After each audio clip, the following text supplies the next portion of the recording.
A shocking murder, executed in broad daylight. 3 o'clock in the afternoon. Somebody help! People thinking, is this happening? It just went from nothing to one of the biggest things you can be involved in. Taking somebody's life. The victim's own body, a book of secrets. He can't talk, but he's trying to paint something on his arm. I think he was trying to indicate who shot him. This is the magic moment. The moment that will make or break this case. Oh, well now. Emotion.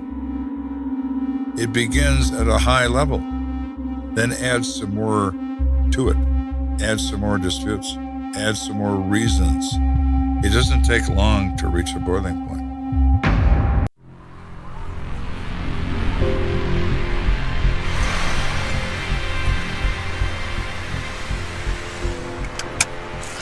It's Monday afternoon, and folks across Colorado Springs are going about their daily routine.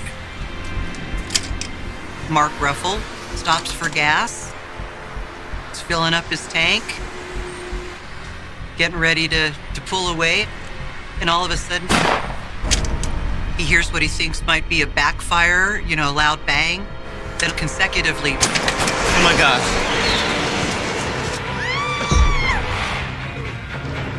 Mark's instincts right away told him that somebody needs help. Oh my God.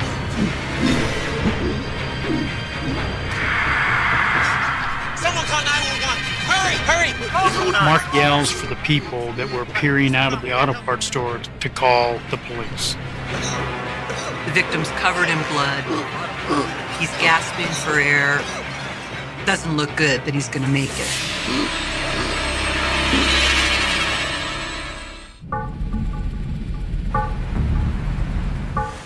Across town, Lieutenant Joe Kenda is waiting in line at the drive-through bank teller. I'll need to see the deposit slip again. When your day is as busy as mine is, it's very difficult to do simple things. I take a moment to make a deposit to cover a check my wife has already written to somebody. Come on. And as always the case in drive-ups at a bank, the guy in front of you is passing 14 documents back and forth with the tube. You're always behind that guy. Dispatch to Kenda. Go for Kenda. We've got a shooting at 845 South Circle Drive. 10-4, I'm on the way. Can I just cover my wife's check? Well, I guess not.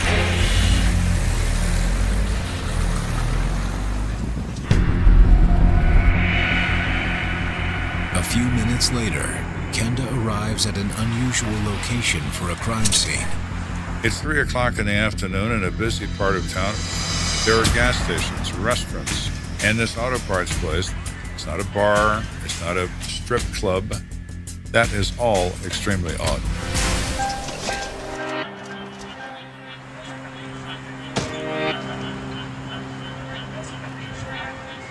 How you doing? Good, sir. How are you?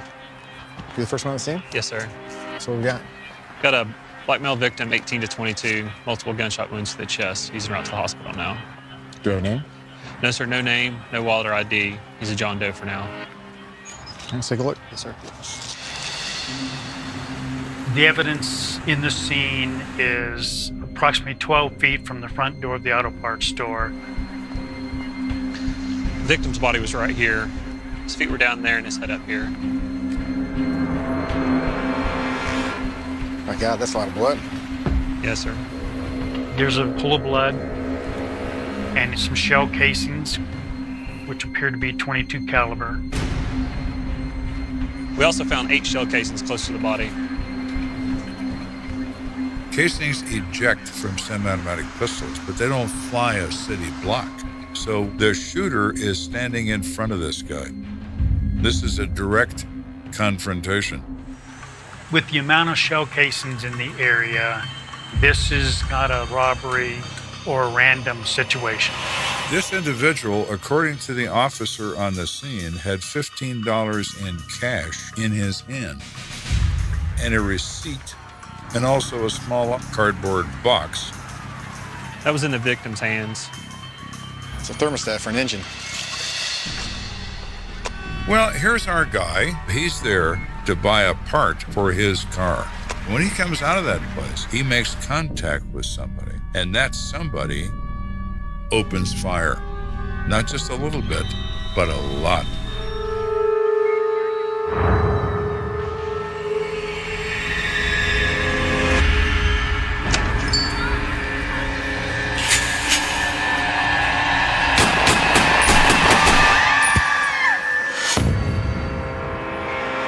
Now consider that our shooter is standing in the middle of this parking lot at 3 o'clock in the afternoon in front of God and everybody. He doesn't care. He's enraged. That says he knows this person well. But who is the victim? The receipt offers no clues, but the thermostat gives Kenda an idea.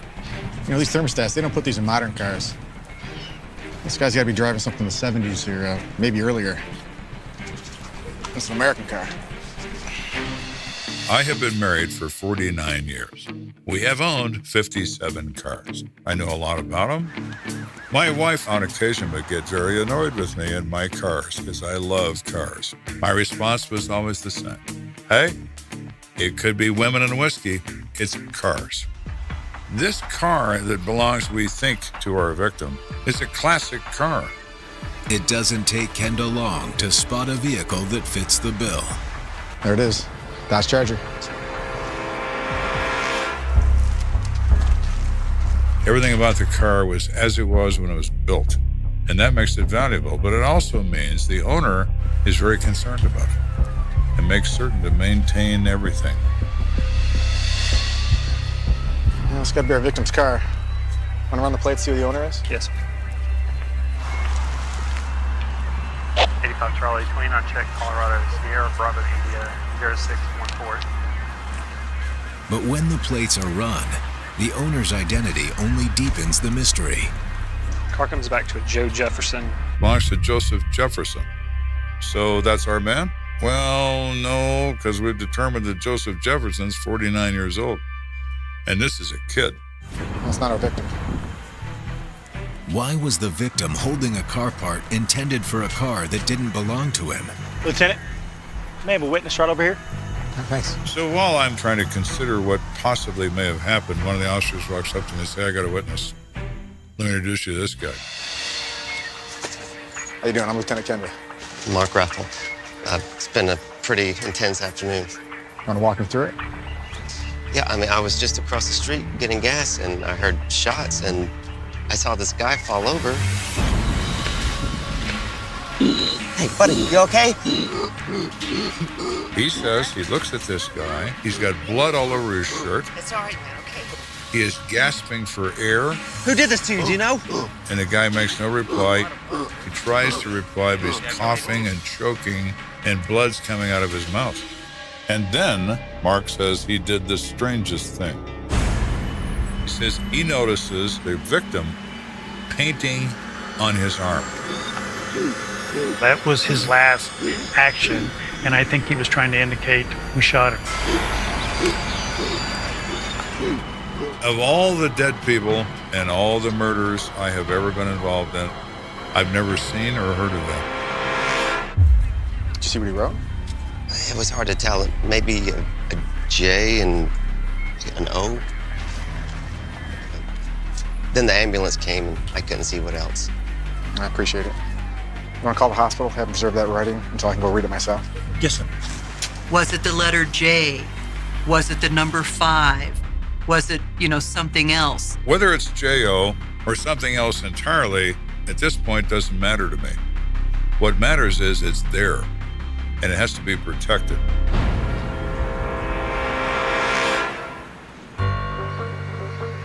Arriving at Memorial Hospital, Kenda and his team check in on their victim and get some bad news.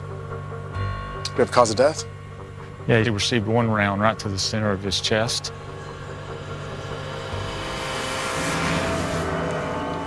The victim has died as a result of his gunshot wounds. One of those bullets went through his heart. Were you able to preserve the blood evidence? For the most part, we covered it up as soon as you guys alerted us.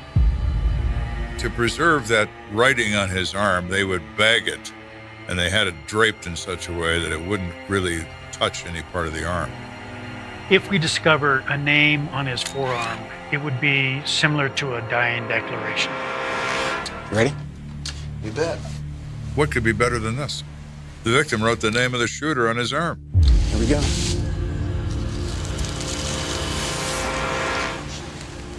Except he didn't. All we observed was blood smears. Did you see anything?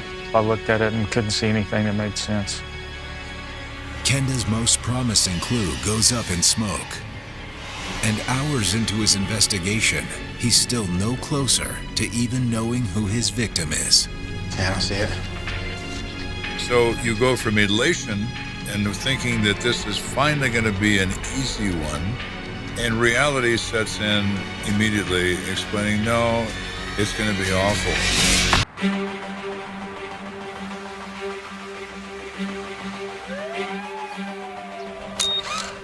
We're investigating the death of an unknown individual. Oh my God. Killed in an auto parts parking lot. Can you tell me something?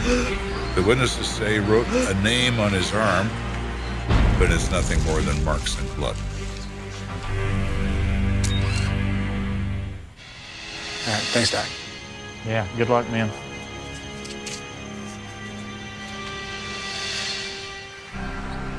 With his sole lead now a dead end, Kenda shifts his focus to identifying the deceased. Without the identification of the victim, the investigation is at a standstill. Lieutenant Kenda to Duffy. Yeah, go for Duffy. I need to know if there's anyone at the scene that has any more information on our victim.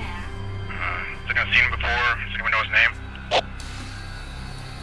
According to detectives, none of the bystanders know the victim's name, but they have uncovered another eyewitness. We got a customer that saw somebody running away from the scene. Witness said he ran up to a white sedan, jumped into the passenger seat. The car drove away. That, to me, is very significant. Our shooter has a driver waiting for him. It's more than a chance encounter. This is a plan. Thanks for the info. Kenda out. Excuse me. Yes. My name is Everett McKenzie, and I heard about the shooting down there at the auto parts store. Mr. McKenzie explains that his son Antoine spends a lot of time at the auto parts store and that he hasn't heard from him all day long, which is unusual. We do have a male victim with gunshot wounds, and he is deceased. Kenda is beginning to believe that his victim is Edward McKenzie's son, Antoine. Unfortunately, there's only one way to find out. Sir, I'd like you to come in and take a look and see if you know who it is. Okay. You ready?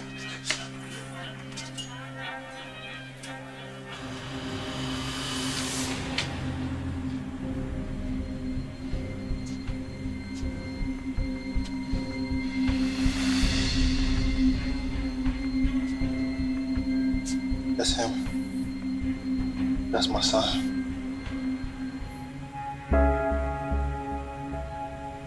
And we now know who our victim is. He is Antoine McKenzie. Identification made the hard way. Not only has his father's greatest fear been realized, he is feet away from the deceased body of his son. No. No, this is not happening. When I find a son of a bitch, I'm gonna kill him myself. He storms off. He leaves the hospital because he's mad. So now that Antoine's father has stormed out of the room, he leaves us with the task of telling Antoine's grandmother that he's dead. It's a very unpleasant task, but one that's necessary. So we do. Man, I'm sorry to say it is your grandson. Oh, no. We give her a few minutes to settle but we explain we have to ask her some questions. Ma'am, can I ask you to tell me about your grandson? Antoine was a sweetheart. He always helped me out at my house. His grandmother described him as a very nice young man who wasn't into gangs, wasn't into trouble, didn't hang around with the wrong people. Just a loving, young 20-year-old man. And when was the last time you saw him? This morning, he left early to work on his car. He loved that car. Antoine wanted it to be in tip-top shape because he was going to drive to Texas to visit his mother. It's a vintage car that had been restored. He took a lot of pride in his car. How long had you owned the car? He's been saving up for it for ages. And he finally was able to give the owner the final payment this month. It's now clear to Kenda why the plates on Antoine's car came back to 49-year-old Joseph Jefferson. In fact, he bought it so recently he hadn't even changed the registration yet over to his name. Do you have any idea who might want to harm your grandson? Antoine was a good boy. He stays out of trouble. This must be some mistake. Nobody ever wanted to hurt him. As I'm talking with grandmother, Mr. Mackenzie returns. And he's still very emotional, but he's obviously not angry anymore. Sorry about that. I just lost it.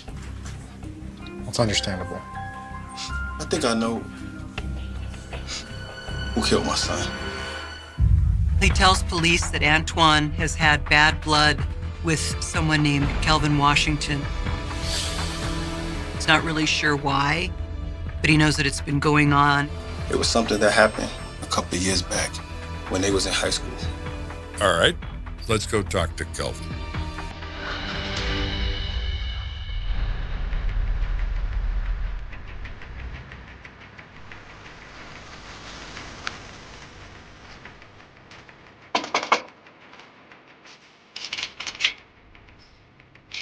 Can I help you? Yes, sir. I'm Lieutenant Kenda from the Colorado Springs Police Department. This is Detective Walker. We're here to talk to a Kelvin Washington about an incident that happened earlier today. Does he happen to live here? Yes, he's my stepson. Come on in. Thank you.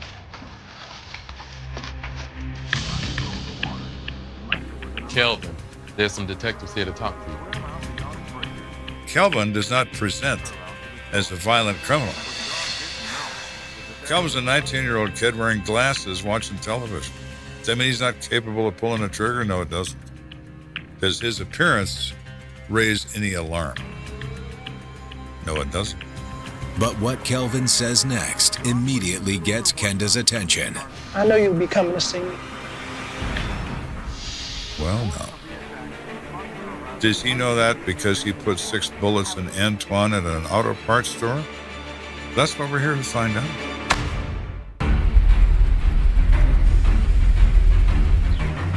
This investigation is starting to progress. Oh my God. We've gone from Antoine Mackenzie being killed in the auto parts lot, and we've determined that he has this enemy, Kelvin Washington, a kid of almost the same age. Kelvin. When we contact Kelvin, he tells us that he automatically assumed that we were coming to talk to him about the death of Antoine Mackenzie. Why would you say that, Kelvin? Is there a reason why you're expecting the police to come visit you? Kelvin was not surprised when police showed up because he knew that fingers would probably be pointed at him. News travels fast in this neighborhood. I know Antoine got killed today. He and I, we didn't get along so good. Everybody knows that. You could just come in and talk to us. That's what I told my stepdad. But he told me to wait to see if you come looking for me. And here I am. Why don't you tell me about your relationship with Antoine? I ain't kill him. I could tell you that. Kenda wonders if Kelvin's laid-back demeanor is just a front. He's in his own living room. I am the stranger. He is not. he's in the best position to lie to me and be comfortable doing it. But there's a surefire way to flip the dynamic. Why don't we take a ride down to my office and talk about it? Okay. I guess I can meet you there. This won't take long. You take my car. I'll have someone drop you off when we're done. Okay.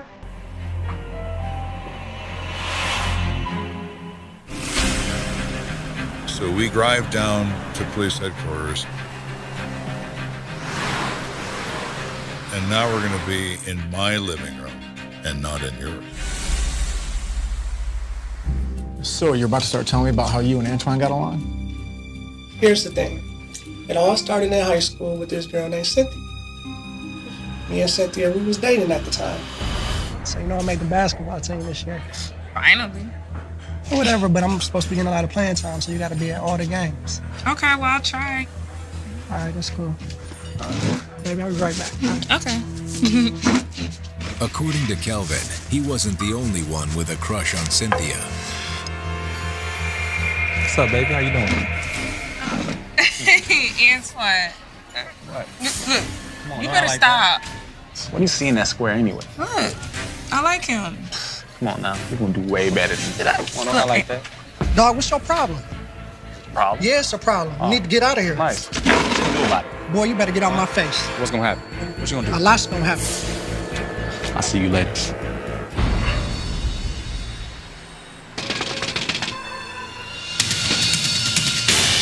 What you doing here? Kelvin told investigators that Antoine actually came to his house and started a fight with him over the girlfriend situation. You better not ever get threatened like that ever again in your life. You better leave my girl alone. What's gonna happen? You gonna get hurt. Boy, get off my porch. You better watch your back. When he said to me that this started over a girl, my interest was immediately piqued. The sex drive is a very powerful emotion, more than enough to cause somebody to pull a gun. So you hate Antoine? Nah, I wouldn't say that. I just don't like the guy. But he tried to steal your girl. Cynthia? I'm not even worried about her. We broke up years ago. Kelvin says that was, water under the bridge, and that he'd gotten over it and moved on. Look, I'm a grown man. I got a job, I got a family. I really don't have time to deal with none of that nonsense. So I said, if you say you're not responsible for the death of Antoine McKenzie, then where were you today at around 3 o'clock when somebody took Antoine McKenzie's life? And he basically said he was at home most of the day, had left for a very short time. I stepped out for a little while, but I was back at home by 3 o'clock. Kelvin, what type of vehicle do you have? It's just a little four-door sedan. What color is it? Silver. Well, we have a witness that says the car involved in the shooting is a white car. He's a relatively calm kid.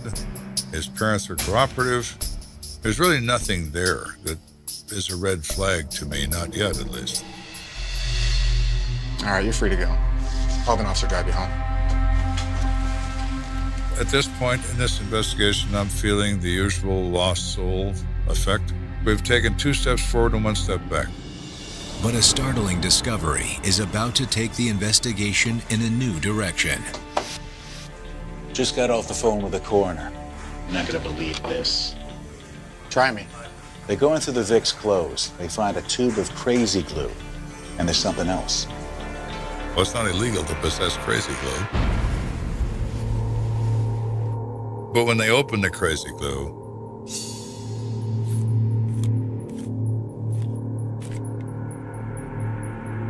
what it contains isn't glue.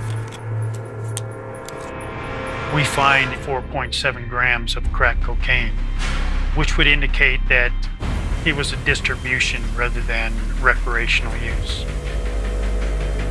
Though it's a critical piece of evidence, the vial of crack cocaine only raises more questions. That opens this enormous double doors leading to the drug world, where motives abound and little connection is required to result in gunfire. Seems that our Vic may not be so innocent after all. Gather the other detectives. I want all of you to get with your street informants. Find out if Antoine had any disputes with anyone in the drug world. On it. There are jungle drums in the drug world. Start listening to the jungle drums. If you're going to kill over drugs, you're proud of it. You want everybody to know. Don't mess with me, or what happened to Antoine is going to happen to you. With officers combing the streets for intel, it doesn't take long for a tip to roll in.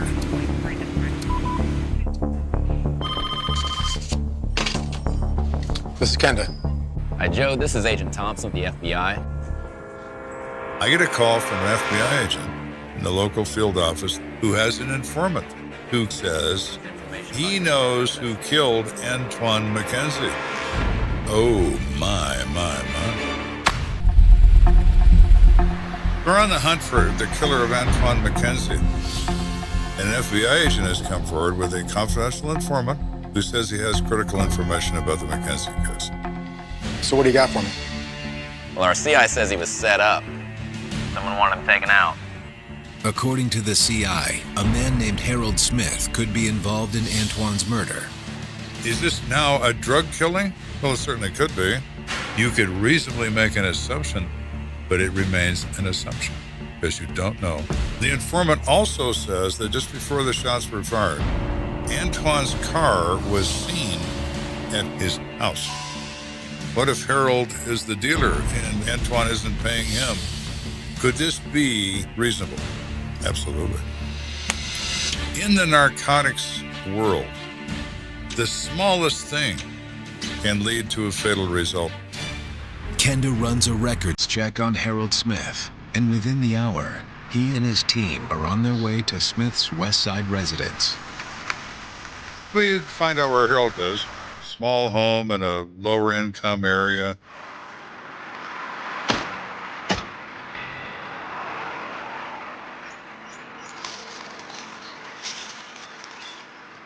Can I help you? Lieutenant Kenda, this is Detective Walker. Do you know Antoine McKenzie? Yeah, I knew Antoine. Knew him well. You boys investigating what happened? We are. Kenda knows criminals, but so far, Harold isn't acting like one. He's not shocked, and he's not angry. He's inquisitive. He doesn't have the demeanor of someone that knows why we're there. Are all these cars yours? No, I'm a mechanic. Got a little business specializing in older cars. That's how I knew Antoine. Yeah, I kind of just got the car and it's overheating, so. Let me check stuff. Let me check in here. Step back so you don't get popped with the water. He said he's been over here 100 times every car he's owned, and I've always helped him with the cars. Got enough water, so let's check some more. He's interested in it. He wants to learn, and I helped the kid. Did you happen to see him today? Yeah, I saw him earlier. What was he doing here? He brought over his charger. Said it was overheating, so I took a look at it. It was the thermostat. It ended up being stuck. So he said, I told him to go down to Circle Drive and get a thermostat and come back, and I'd put it in for him. But he never came back. The fact that Antoine was in possession of a new thermostat hasn't been released to the public. It suggests to Kenda that Harold is telling the truth. So was the informant correct? Sort of? Just going down to the auto parts store. Tell him you need a thermostat for a charger. Okay. Was Harold involved in this crime? No. He has no police record. He has nothing. He's just a guy who happens to know Antoine. Well, I appreciate your help. Have a good day. Thank you.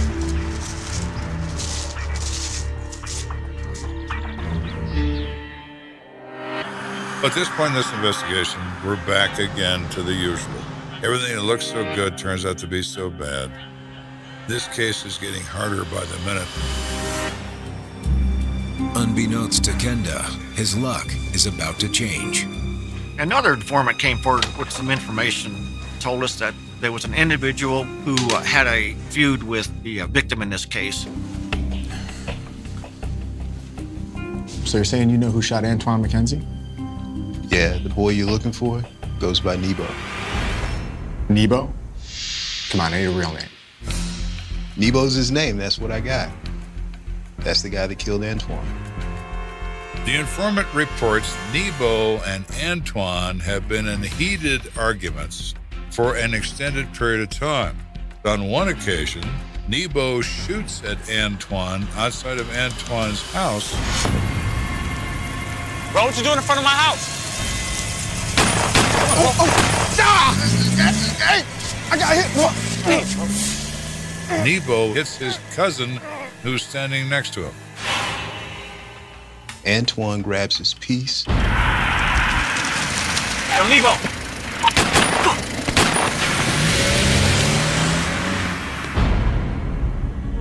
Shoots at Nebo and misses. At this moment, we've exposed that there's another side to Antoine's personality. Maybe he does some other things that aren't the nicest things. So why were these two angry at each other in the first place? I don't know why they hated each other, but they did. Eventually, somebody was going to get murdered. According to the informant, the prior afternoon, Nebo decided it was time to take Antoine out once and for all. So Nebo and a friend drove around looking for Antoine, and when they found him, Nebo shot him dead. And do you know this friend's name? Yeah, real young high school dude. Charlie something. Charlie Adams is his name. Would you happen to know what color Charlie's car is? It's white. This is the magic moment. What our witness said. Our shooter gets in the passenger side of a white car and it drives away.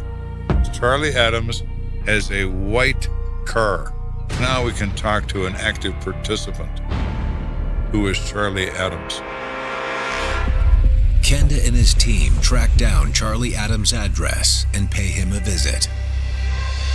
You see that? Looks like we're in the right place.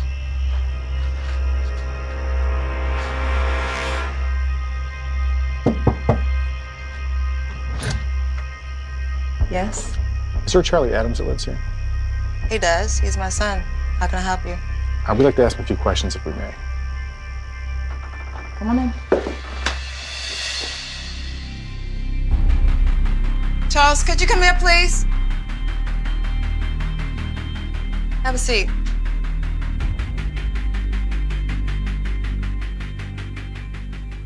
Charlie, I'm gonna be honest with you. We've got information that you were driving the getaway car for a person that committed a murder. Wait, what? You tell these gentlemen what they need to know, and you do it right now. The mother is angry with her son, concerned about his involvement criminally in something as awful as a murder. She has all those emotions going on, but her sense of rightness overcomes that. He's almost in tears because he's a kid, and he believes that he could be in the trouble of his life. Will Charlie be able to tell us who Nebo is and what his involvement in this homicide is?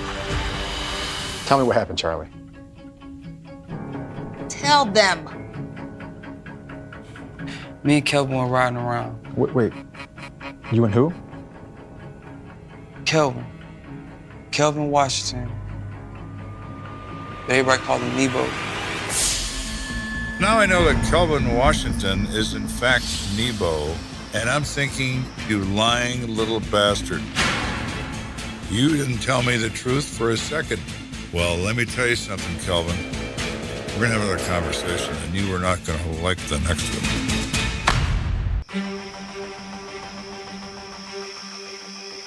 We are now at the moment of breaking this case open like an egg. We know who the driver was. It's all right, okay? Hold on. We know that Nebo and Kelvin Washington are one and the same person. But knowing all this isn't enough to warrant the arrest of Kelvin Washington. Nebo! Kenda and his team need Charlie Adams to fill in the rest of the story. So why were you and Calvin driving around? Charles. I was trying to find some weed. I know a guy that he work around there. He work here? Yeah, he work here. According to Charlie, their effort to score some marijuana led them to a parking lot near an auto parts store. That's where something caught Kelvin's eye. Yo, pull it right here. Pull it right. Yeah, right here. Go ahead. Charlie explains that after Kelvin got out of the car, he parked around the corner. A few minutes later, he heard what sounded like gunfire. Did Kelvin tell you what he was doing when he was gone from the car? No. Did you ever see a gun? No. I ain't know what he did. I ain't see no gun. Charlie Adams doesn't admit that he knew that Kelvin was going to go shoot Antoine, and he doesn't admit that Kelvin came back and told him that he shot Antoine. But what it does tell the investigators that Charlie Adams put Kelvin at the scene of that homicide. Mom, you gotta believe me. I didn't know he was gonna commit a crime. I believed him. I looked at him and his mother and I said, Charlie, have you ever heard the expression, truth will set you free? Well, in your case, it just did. With Charlie's confession in tow, Kenda summons Kelvin Washington, aka Nebo, back down to the station.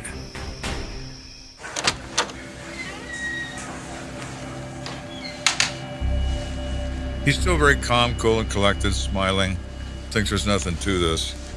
Thinks we don't know anything. So what's up, Nebo?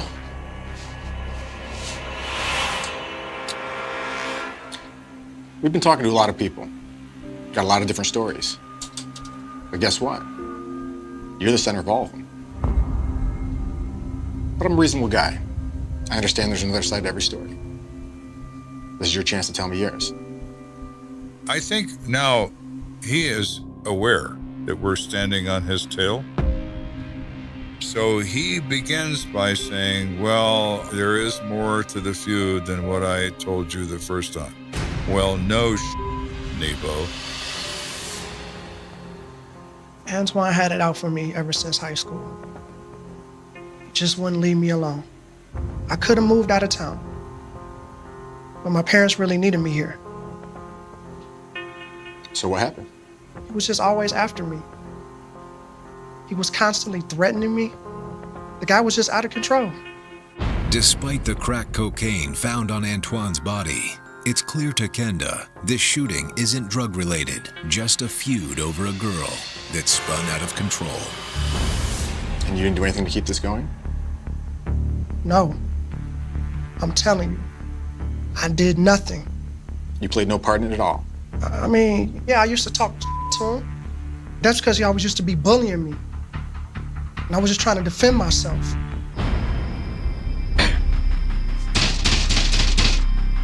Open this door, punk!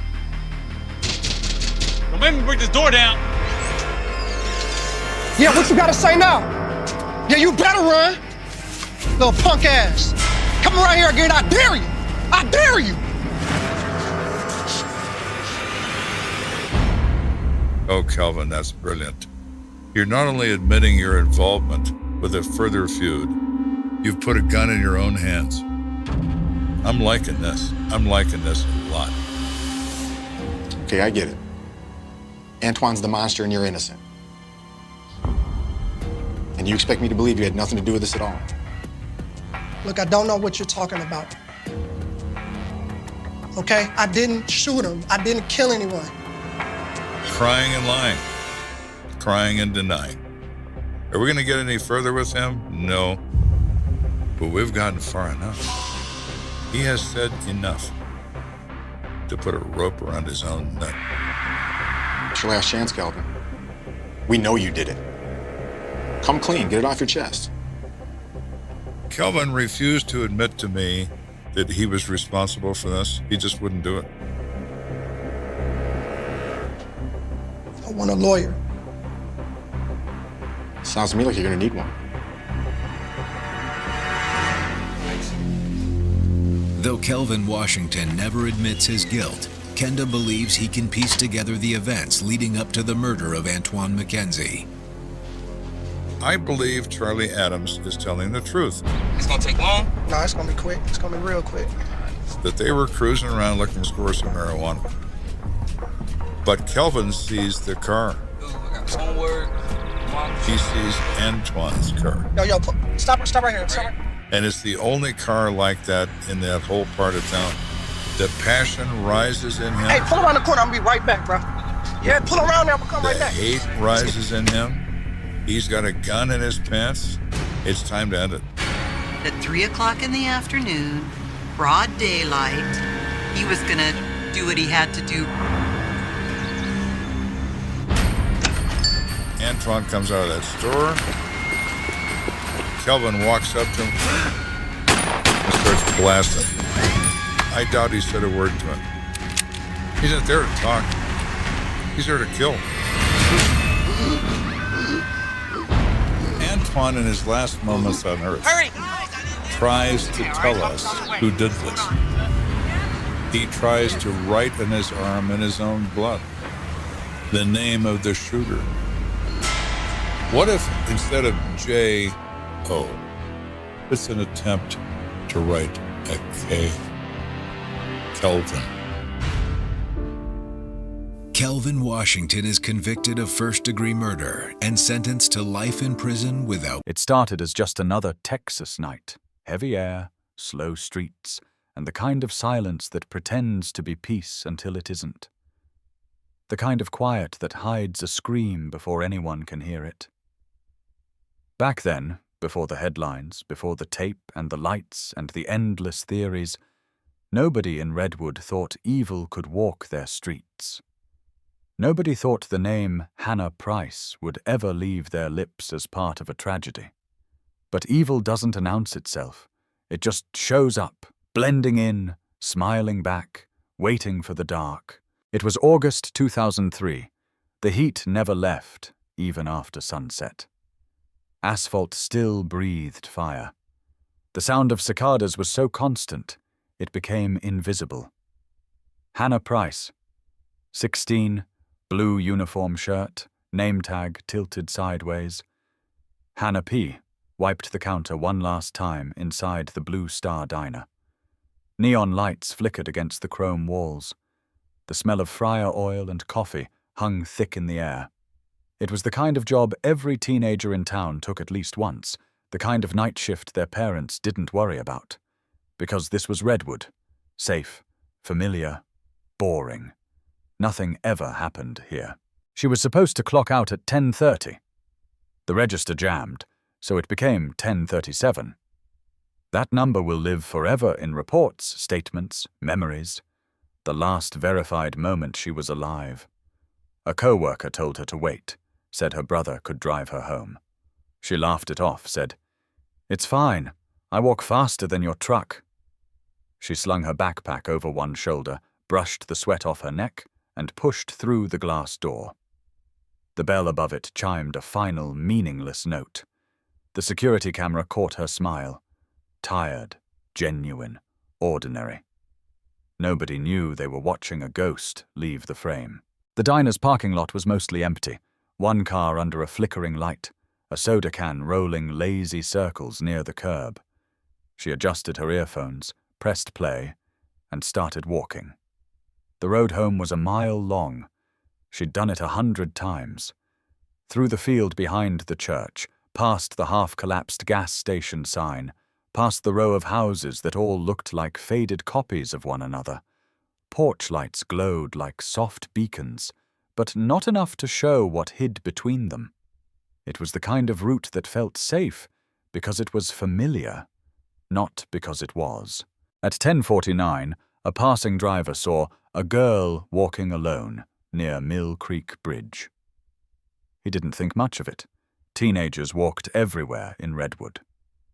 At 11 o'clock, the Price family's porch light was on. By 11:15, her mother was watching the clock. At 11:30, she texted, "You okay?" No response. 11:45, another text, "You still walking?" Silence. At 11:58, she dialed. Rings again. Voicemail. That was when the unease turned physical, a cold hand pressing against her spine. Something wasn't right. But at that hour, every parent convinces themselves to wait, to breathe, to not overreact. 12:07 a.m. The living room light stayed on. The dog paced. The street outside was quiet, except for the occasional car, headlights slicing through humidity. Her mother opened the door again and again, stepping onto the porch to look down the street, hoping to see that familiar shape in the distance. It never came. 12:43. She called a neighbor. "Did Hannah stop by?" 1:10. She called her husband, who was working an overnight shift. "She's not home." 1:26. The police dispatcher's voice came through the phone, calm and distant. "Teenagers sometimes stay with friends, Mom. Let's give it until morning." But dawn didn't bring her home. By 8 a.m., the Price kitchen smelled like stale coffee and fear. The same message had been sent to every phone number in Hannah's contacts. None answered. A deputy arrived, notebook in hand, voice rehearsed. He asked for a recent photo. They gave him her school picture. Blue background, straight hair, forced smile. Within hours, that face was plastered on flyers across town. Missing teen, Hannah Price. The sheriff's department organized a search. The entire town came. Parents, classmates, neighbors, strangers. They gathered in the high school parking lot with sunscreen, bottled water, flashlights. Sheriff Connolly stood on the hood of his car, megaphone in hand, his voice carrying over the heat. "Stay in pairs. Search every field, every ditch, every structure." It was the kind of command he'd given for escaped dogs or stolen bikes, never for a missing girl. By noon, the sun was merciless. Sweat-streaked faces, volunteers fanned out. A news van arrived, then another. A local reporter spoke into a microphone with the usual tone, the one reserved for small-town mysteries. Redwood authorities are searching for 16-year-old Hannah Price, last seen leaving work at the Blue Star Diner last night. It was still a story, not yet a tragedy. At 1:07 p., a deputy found a footprint near the bridge. Too small for a man. Fresh. A few yards down, tangled in reeds, a white Converse shoe half buried in mud. The laces were frayed, just like her mother said. The area was sealed off. Yellow tape went up. Radios crackled. Cameras turned. That was the moment the air changed. Hope became dread. At 2:43 p., the radio call came through. "Possible body near Mill Creek." The search halted. Volunteers froze mid-step. The heat seemed to vanish all at once. At 3:01, Sheriff Connolly's voice on the radio turned clipped, professional, hiding something raw underneath. "All units, clear the area." Down by the water, deputies knelt in silence. The body was caught against the bank, half hidden by cattails and debris. A pale arm, a flash of silver around the neck. The necklace, a small star charm, one Hannah wore every day, glimmered once in the sunlight before disappearing into a gloved hand. The sheriff took off his hat. No one spoke. At 5:12 p.m. Connolly faced the cameras. His voice cracked once, barely. "This afternoon, the body of a young female was recovered near Mill Creek. We have confirmed it is Hannah Price." That night, Redwood stopped pretending to be safe. The diner closed early. The church bell rang at dusk, though no one had died in the service calendar. Families locked doors that had never been locked before. Mothers hugged their daughters too long. Fathers sat on porches with rifles in their laps, staring into the dark as if daring it to move. The town felt smaller, but the shadows felt bigger. Detective Luke Serrano was assigned lead investigator. 34 years old, ex-military, reputation for stubbornness. He arrived at the scene still wearing his tie from court that morning, sleeves rolled up, notebook out. The medical examiner's team worked quietly around him. Cause of death: blunt force trauma. Time of death: between 10:50 and 11:30. No sign of assault, no robbery, just violence. Fast, uncontrolled, personal. He studied the footprints near the creek. One pair, sneakers, hers. Another, larger, boots, unknown. Tire tracks, partial, no skid marks. Whoever did this didn't panic. They stopped, acted, left, controlled. Back at the diner, Serrano interviewed co-workers. Routine night, no arguments, no strange customers. Security cameras caught Hannah leaving, but not the parking lot. Angle blocked by a delivery truck. He watched the grainy footage anyway, over and over, hoping for something the camera didn't see, but maybe his mind would. At 11:15 p.m. of that same night, he drove the route she would have walked. Slowly, headlights tracing every bend, every mailbox. He stopped at the bridge, got out, listened. The creek murmured below, indifferent. Cicadas screamed from the trees. He leaned against the railing and tried to imagine her steps, her breath, the moment the world went wrong. He didn't know then that the man responsible lived just 3 blocks from where he stood, that he would shake his hand the next morning. The investigation moved fast at first. They questioned everyone. The boyfriend, nervous, alibi solid. The diner cook, cleared. Local drifters, truckers, strangers passing through. Nothing. The only consistent detail, she was seen walking alone. The town turned inward. Rumors bloomed like weeds. Someone said they heard a scream near the church. Someone else saw headlights parked on the old access road.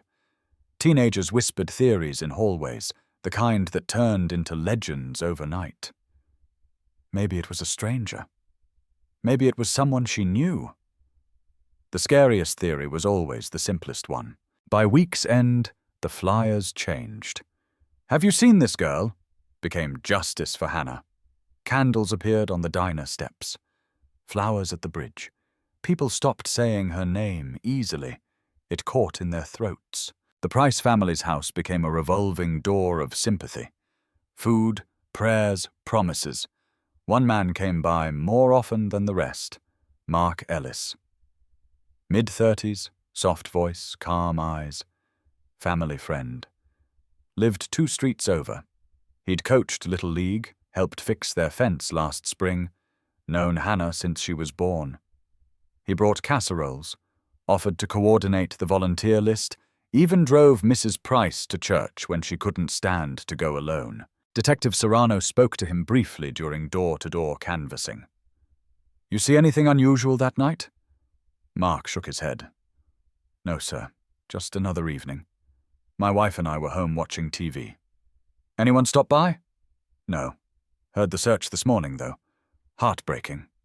He looked sincere. Exhausted. Helpful. And why wouldn't he be? He was part of the community. One of the good ones. The notebook closed. Another name crossed off the list. Days became weeks. Leads dried up. DNA was collected from the scene.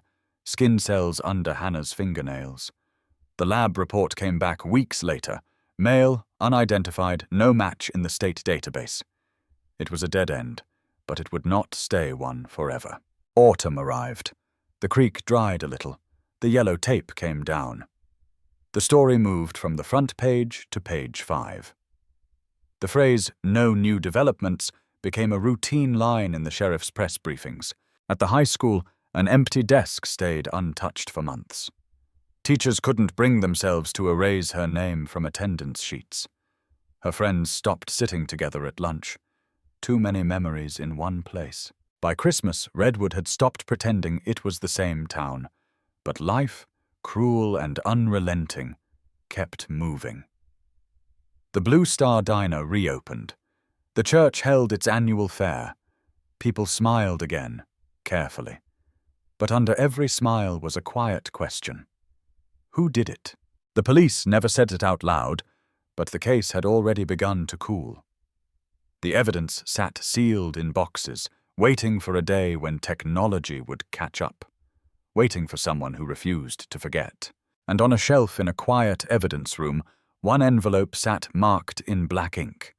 Property of Redwood County Sheriff's Office.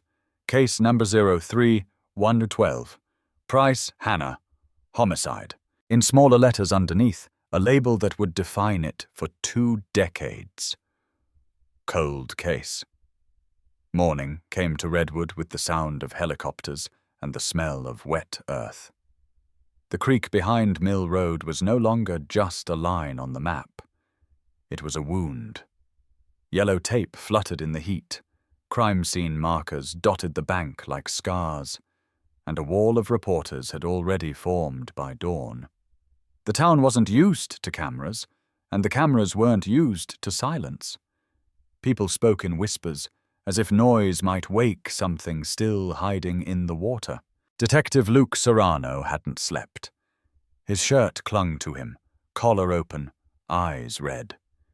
He'd been at the scene all night, leaning on the hood of his car, watching forensic techs comb every inch of mud for something, anything, that could tell them who turned a 16-year-old's walk home into a death sentence.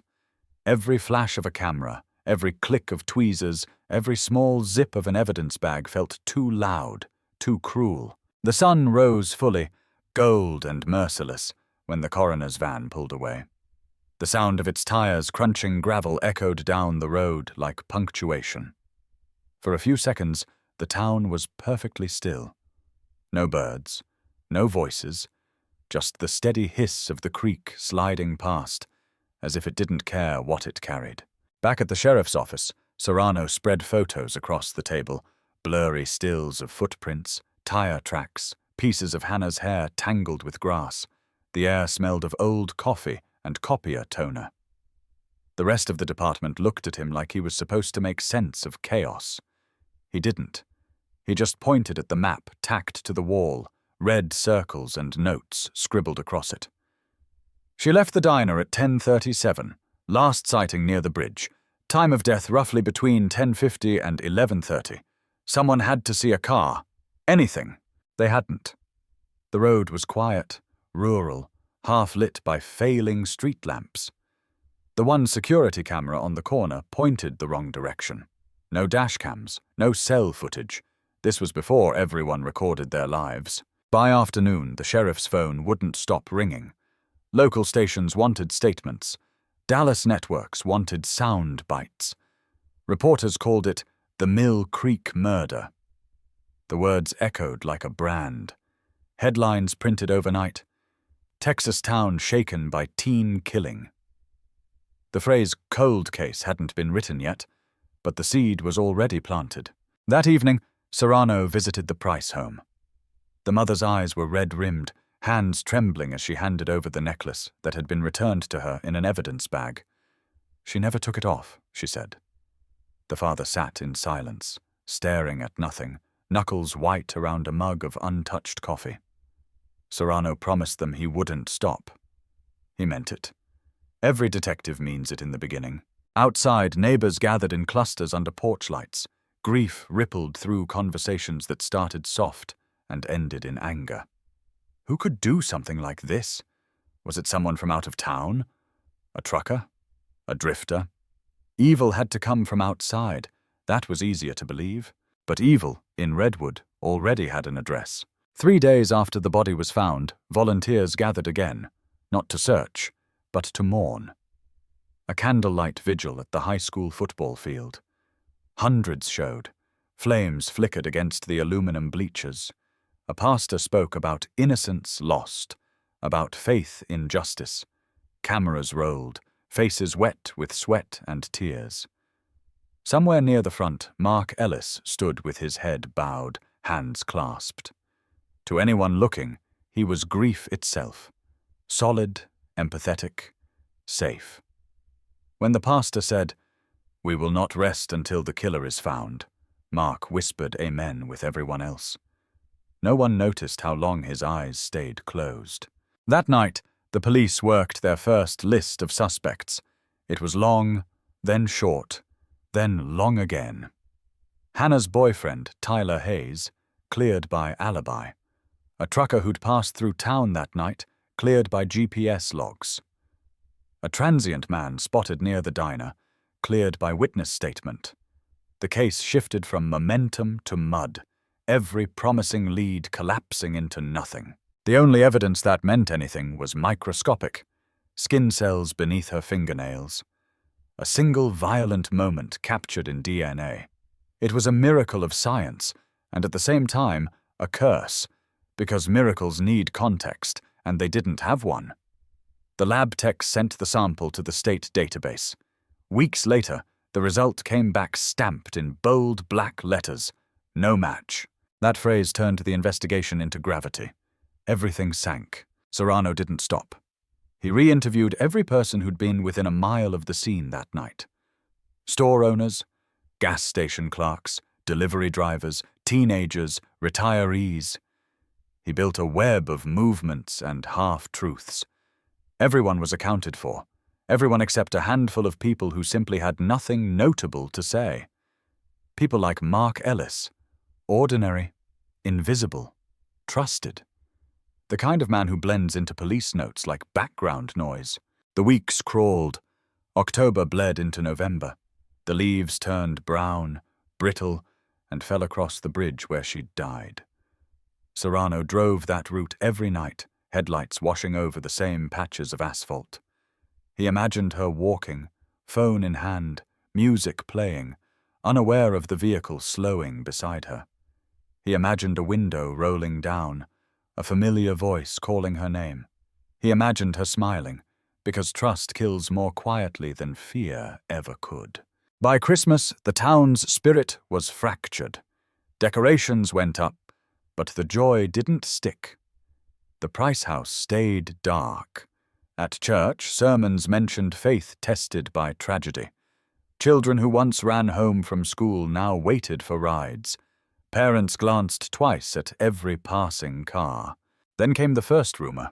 A gas station clerk claimed to have seen a dark pickup idling near Mill Creek that night. Serrano raced to the station, heart pounding, only to find the security system had overwritten its footage days later. The description was useless. Half the town drove pickups. But it was something, and he clung to it.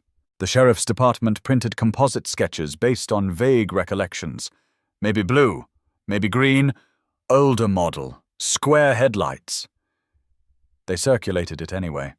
No one came forward. The silence of guilt and the silence of ignorance sound the same on the phone line. In January, snow dusted the roofs, a rare sight in South Texas. The case was 6 months old. The media had moved on to the next tragedy. But in Redwood, the story clung to everything like humidity. People spoke of Hannah as if she might still walk through the door. Her room remained untouched, bed made, a phone charger still plugged into the wall. Her mother sat there sometimes, just to breathe the air. Sometimes she prayed, sometimes she screamed. Detective Serrano filed his first official status update. Active investigation. No new leads. DNA retained for future comparison.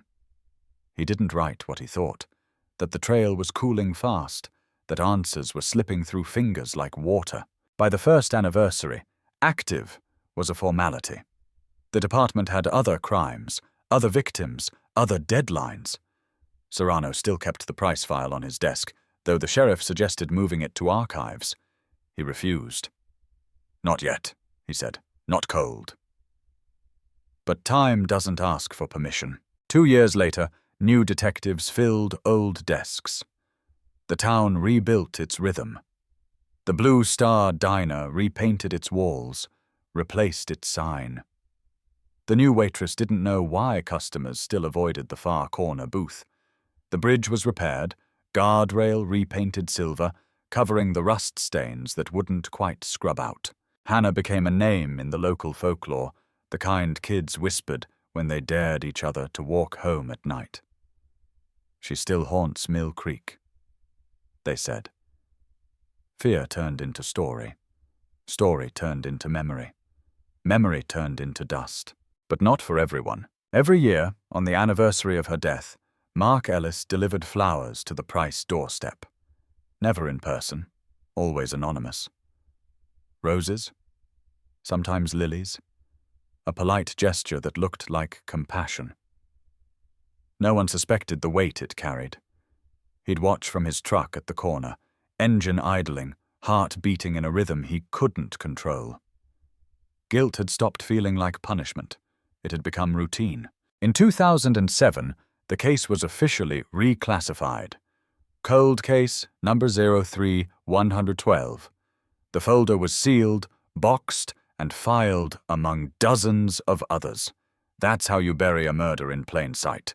Paper and patience. Serrano was promoted, then transferred, then nearly burned out.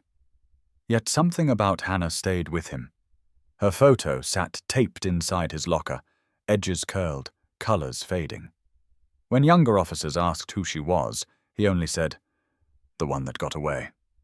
They laughed, not understanding. By the 10-year mark, the Price family had stopped attending vigils. The mother's hair had gone grey, her faith brittle. They forgot her. She told a local reporter once. Even God seems to have forgotten. The sheriff retired. New leadership meant new priorities.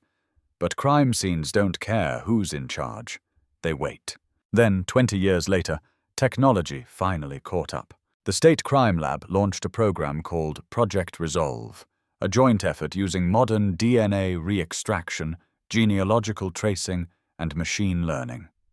Cold cases were being thawed open all over the country. Old samples, new hope. The Price file was pulled from its shelf for the first time in 2 decades. Inside, beneath yellowed reports and brittle Polaroids, the envelope still waited, fingernail scrapings sealed in glass tubes. Forensic technician Jordan Kim wasn't even alive when Hannah died. To him, the case was a data problem, a puzzle. He logged the evidence, prepped the extraction, and whispered, just once, "Let's see who you were fighting." The machines did the rest. The old sample, degraded but not dead, sang its sequence into a computer that could now hear music the early 2000s never could. Hours stretched, digital patterns formed, and there it was, a complete, clean profile. When the computer finished running comparisons, the monitor blinked no match in CODIS. But Jordan didn't stop there. He had access to something older investigators didn't: genealogical mapping through public databases. Millions of people had uploaded their DNA to learn where their ancestors came from. None of them imagined their curiosity might solve a murder. He uploaded the file. The screen pulsed, calculating. 1 hour. 2. Then a ping, a partial connection. Not to a suspect, but to relatives. Distant cousins, family branches that shared small, repeating patterns. The tree began to form, lines of data turning into surnames, addresses, places. One name kept repeating across multiple branches: Ellis. Jordan leaned back in his chair. "No way," he muttered, half thrill, half chill. The report built itself. Probability. Geographic overlap. Genetic proximity. All arrows converging on one bloodline that had lived in Redwood for decades. He cross-checked the town records. There were 3 men named Ellis who would have been adults in 2003. 2 had moved away. 1 still lived there. Mark Ellis, age 56, married, insurance agent, no criminal record. Address, same street where Hannah once lived. Jordan stared at the name a long time, the cursor blinking beside it like a heartbeat. Then he printed the file and walked it to his supervisor. When the report hit the district attorney's desk a week later, the label "Cold Case" was quietly replaced by something heavier: opened investigation. He opened.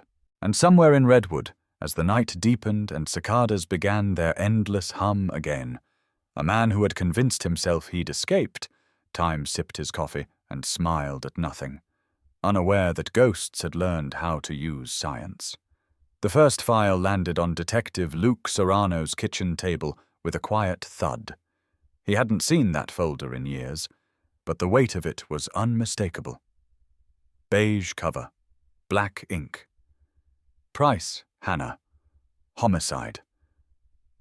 He stared at it for a long time, as if the past had suddenly found his new address. The message from the DA's office had been simple.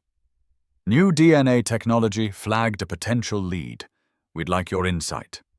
He hadn't expected that lead to have a name he already knew. Ellis. The word hung in the air like a whisper from the grave. Serrano remembered the man's face. Calm, trustworthy, friendly in that polished, neighborly way. A man who had stood at the search command post 20 years ago, sleeves rolled up, handing out bottled water to volunteers. The kind of man nobody would ever suspect. Maybe that's exactly why he'd been able to live with it for so long. Serrano flipped open the folder. The paper smelled faintly of dust and old glue. Inside were photos he could never forget. The creek, the shoe, the silver star necklace. But now there were new pages too, crisp printouts from the forensic lab, DNA profiles, lineage charts, a tree of bloodlines spreading across half the page, branches of distant relatives all converging on one name, Mark Ellis. He leaned back in his chair and exhaled slowly. The house was silent except for the hum of the refrigerator and the faint ringing in his ears. 20 years of waiting, and suddenly everything was awake again. At 8:12 the next morning, he walked into the cold case division at the district attorney's office, the one he used to call the morgue for unsolved souls. New faces looked up from their desks, younger, sharper, eyes bright with curiosity. They'd grown up watching true crime documentaries about cases like his. Now they were trying to end one. Damia Navarro stood by the whiteboard, arms folded, voice steady. "We're calling this an exploratory reopening," she said. "No arrests, not yet.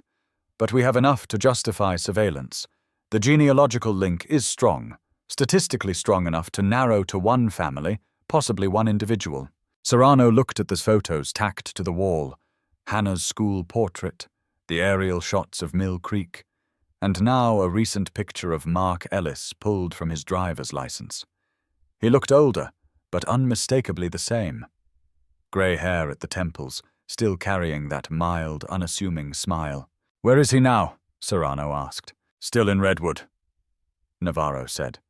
"Same address, same house, married, no kids, works as a claims adjuster, no record, not even a speeding ticket. Perfect citizen." Serrano muttered. Navarro nodded. The kind who never sees it coming. That afternoon, an unmarked car parked 2 houses down from the Ellis residence. A second vehicle, a county utility van in disguise, took up position across the street. Cameras pointed through tinted glass.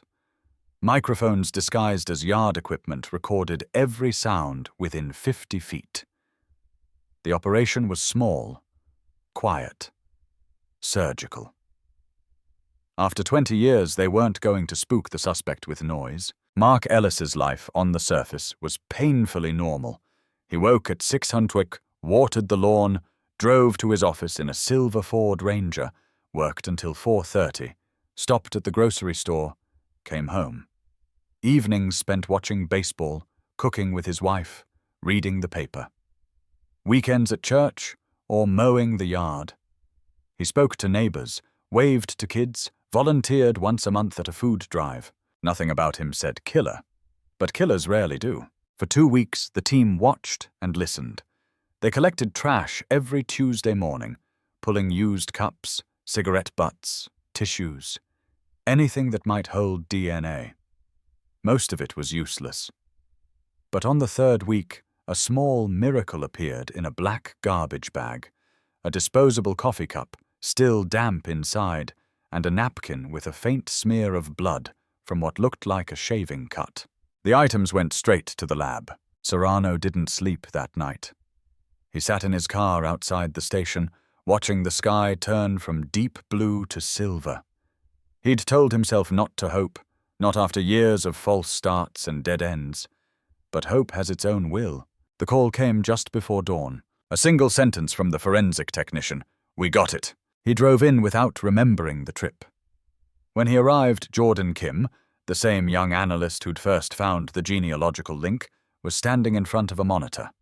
Lines of colored peaks filled the screen like a skyline. "Sample from the coffee cup," Jordan said, tapping the left side of the graph. "Sample from under the victim's nails," he added, tapping the right. The patterns aligned perfectly.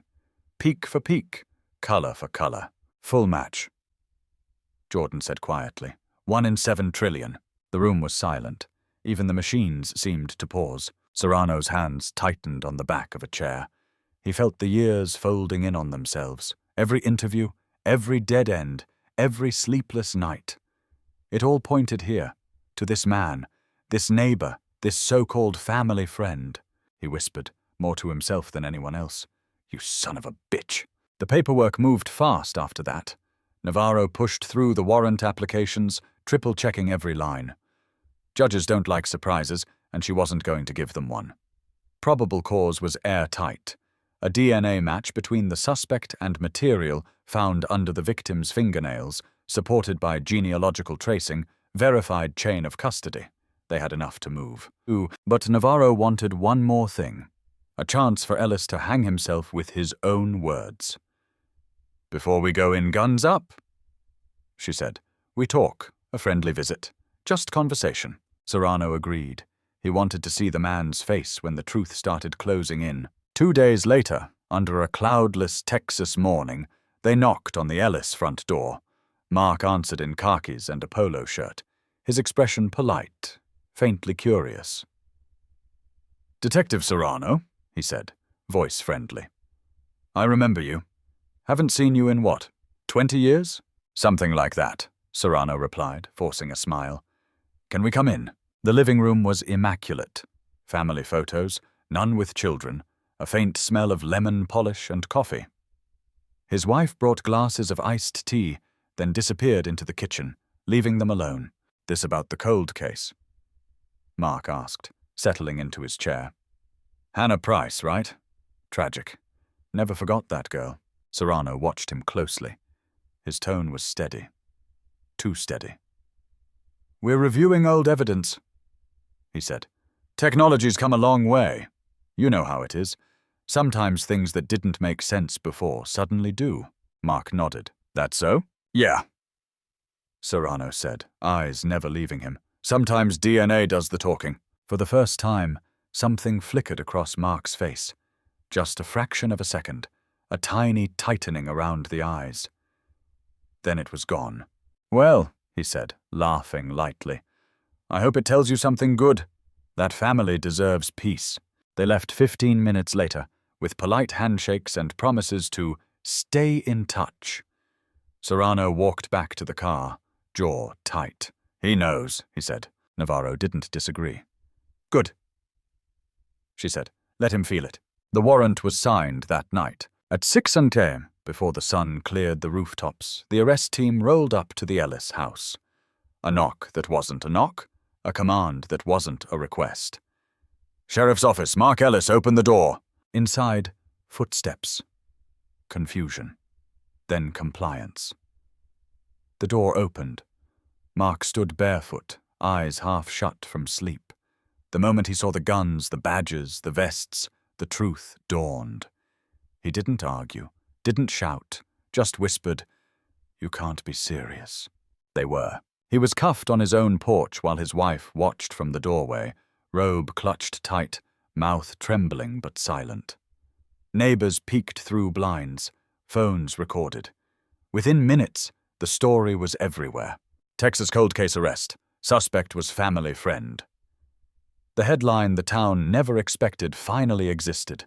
At the station, the interrogation room felt smaller than ever. Metal table, 2 chairs, a recorder on the corner, red light blinking.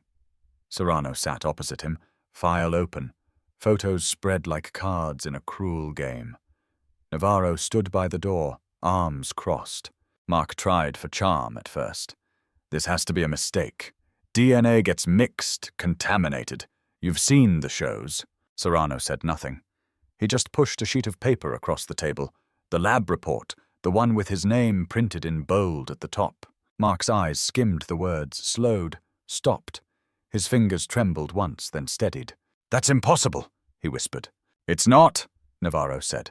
It's science. He looked up, eyes glassy now. I didn't plan it, he said suddenly. The words spilled out like a dam cracking. She was walking home. I offered a ride.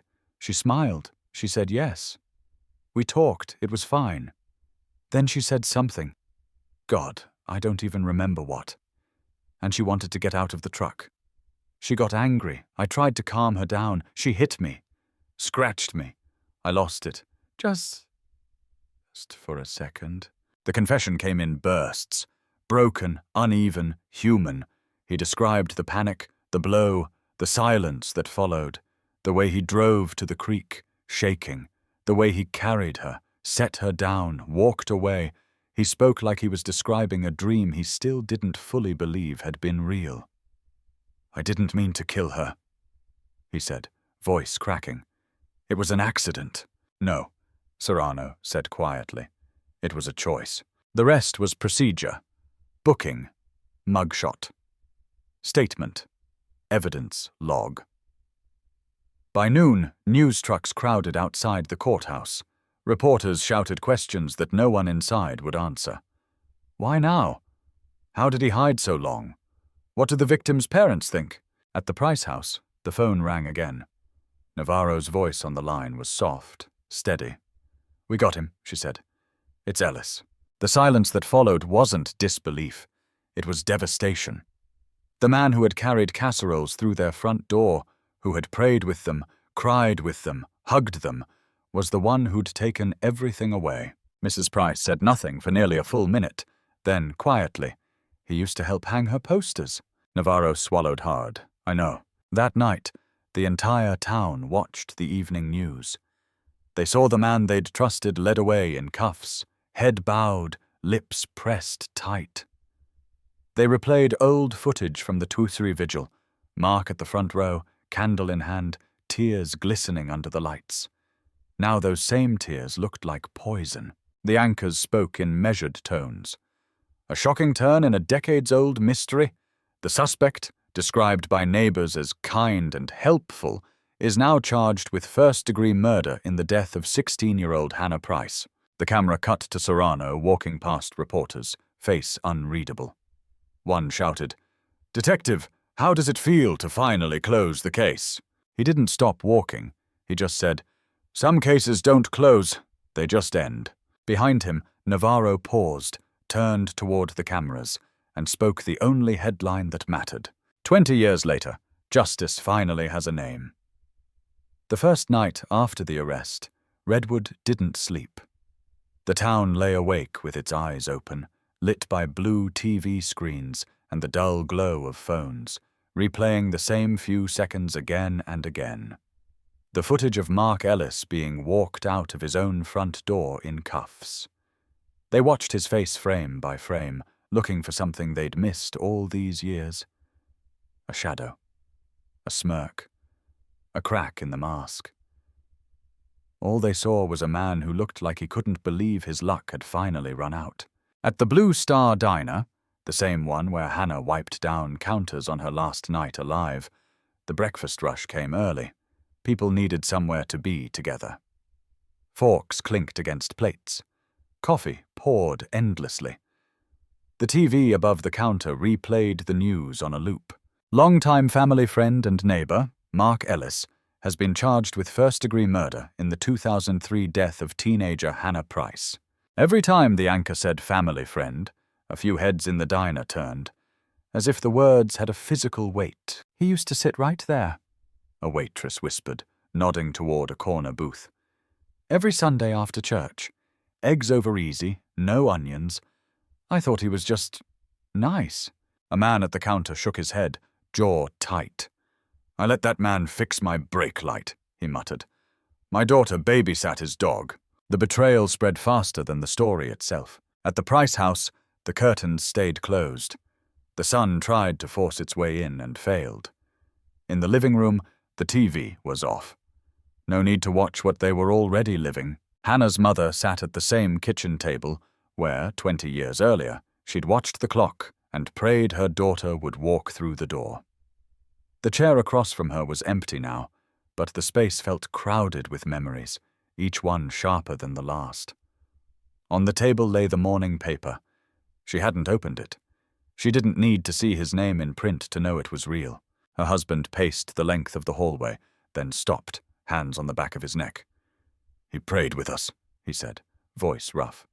"He sat in this house and told us he hoped they'd catch whoever did it. He knew it was him. He knew the whole time." She didn't answer. Her eyes were fixed on nothing. There was fury in her chest, yes, but beneath it lay something worse. Humiliation. For 20 years she had thanked the man who killed her daughter for his kindness. The phone rang again. Reporters, producers, talk shows. Everyone wanted a soundbite, a reaction, a quote to cut neatly into their packages about justice at last. She let it ring. Across town, in a block of concrete and buzzing fluorescent lights, Mark Ellis traded his khakis for an orange jumpsuit. The booking officer read questions from a form, not looking up. Any medical conditions? No. Ever tried to harm yourself? No. Do you understand the charges against you? He paused then, just for a second, as if hoping the answer might still be no. Yes, he said. He was led to a holding cell, metal bench, stainless steel toilet, thick door with a small reinforced window. The sound inside was strangely hollow. Men muttered in neighboring cells. Someone laughed. Someone cursed. None of it felt real. He sat down slowly, hands between his knees, staring at the floor. For 20 years he'd told himself a story. That what happened was an accident. A terrible, tragic accident. A moment of panic, of bad luck, of something he couldn't quite name. He'd buried that night under scout meetings and charity drives and potluck dinners. He'd convinced himself that his good deeds balanced the scales. Now the scales were back on the table, and everything he had piled onto his side slid off, useless. In an office overlooking the courthouse square, DA Mia Navarro stood in front of a row of microphones. She hated press conferences, but this one mattered. Behind her, on an easel, was a blown-up photo of Hannah Price at 16. The same school portrait that had once been on missing posters, then memorial programs, then anniversary articles. Now it stood under the word charged in red.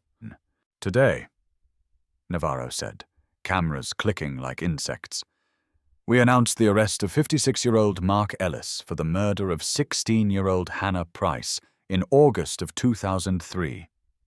This case remained unsolved for nearly 2 decades. Thanks to advances in forensic science and the work of our cold case unit, we were able to identify Mr. Ellis as the individual whose DNA was found under the victim's fingernails. Questions flew. Was he a suspect at the time? How did he avoid detection for so long? Is this linked to any other unsolved crimes? She answered only what she could. Yes, he'd been interviewed early on. No, there was no current evidence connecting him to other cases. Yes, they would pursue the maximum penalty allowed by law. One reporter asked the question they all wanted to end on. Does this mean the community can finally have closure? Navarro didn't say the word. It means they can have answers. She replied.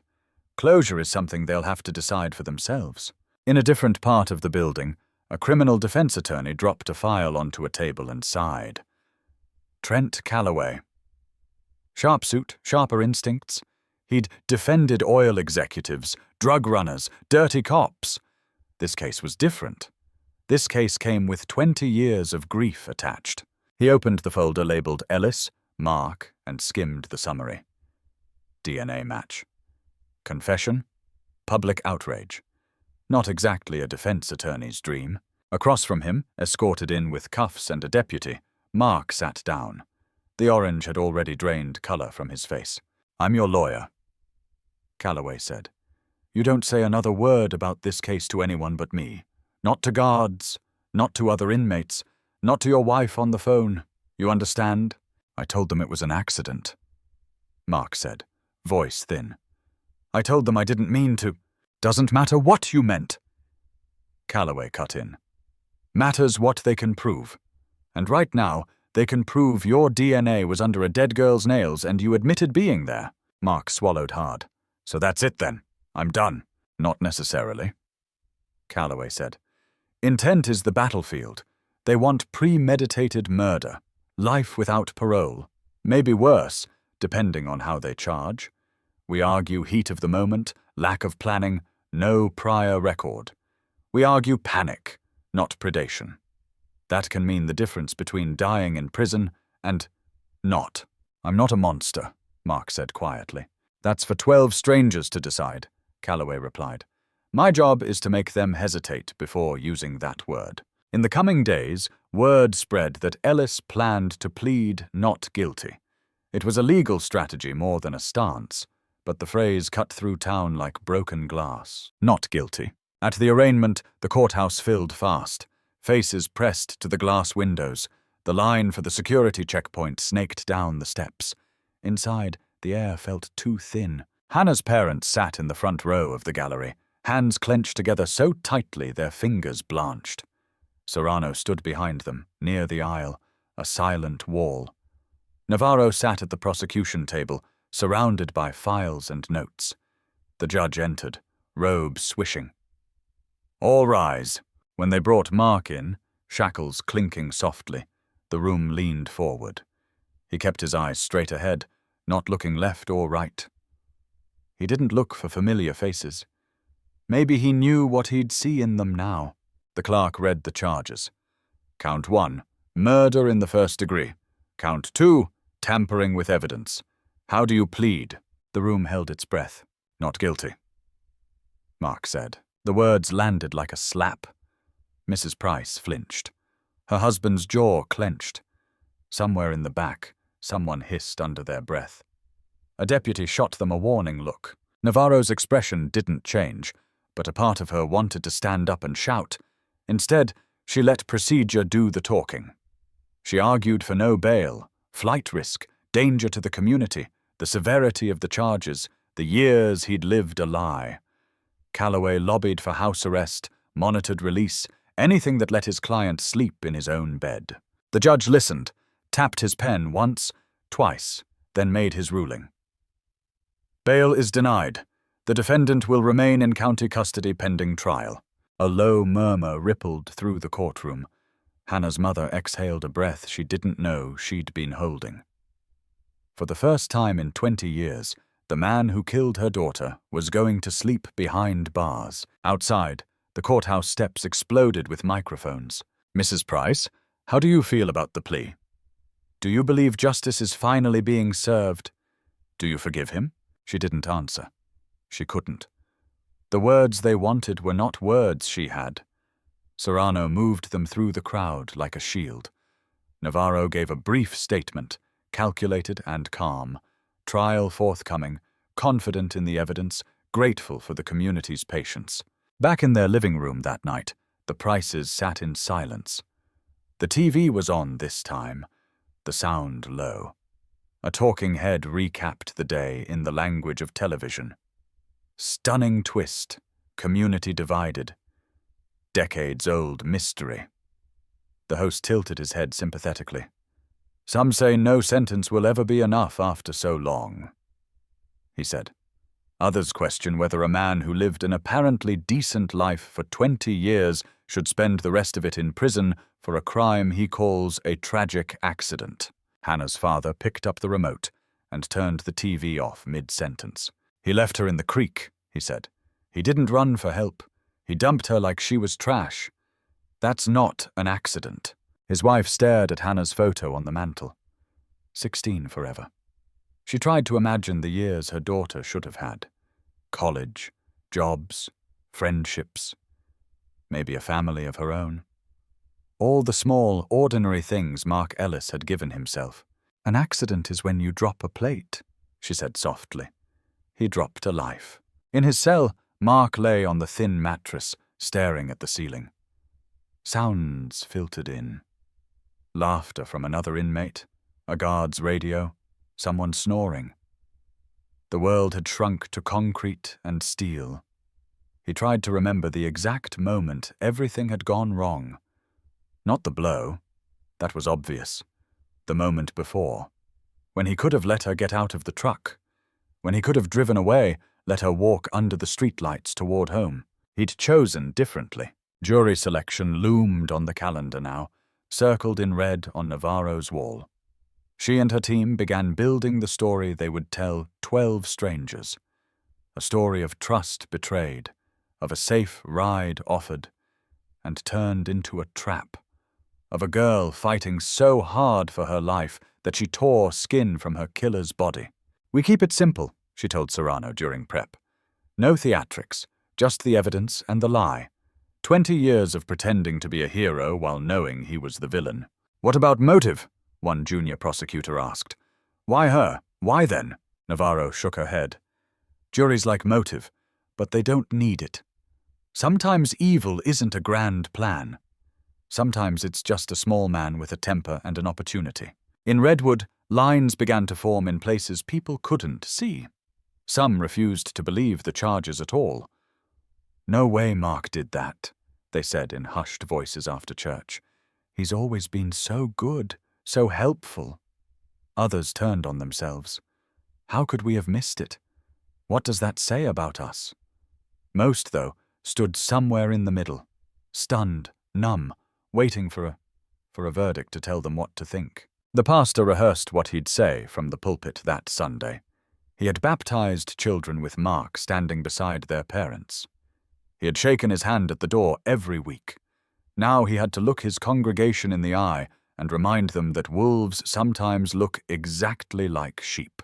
On a warm evening, long after the reporters packed up and drove their vans to the next story, Serrano found himself back at Mill Creek. He stood on the bridge, looking down at the black water. The guardrail gleamed with a fresh coat of paint, but in his mind's eye he still saw the crime scene tape, the evidence markers, the body bag. You fought, he said quietly, as if speaking to the dark. You left your mark. We just took too long to listen to it.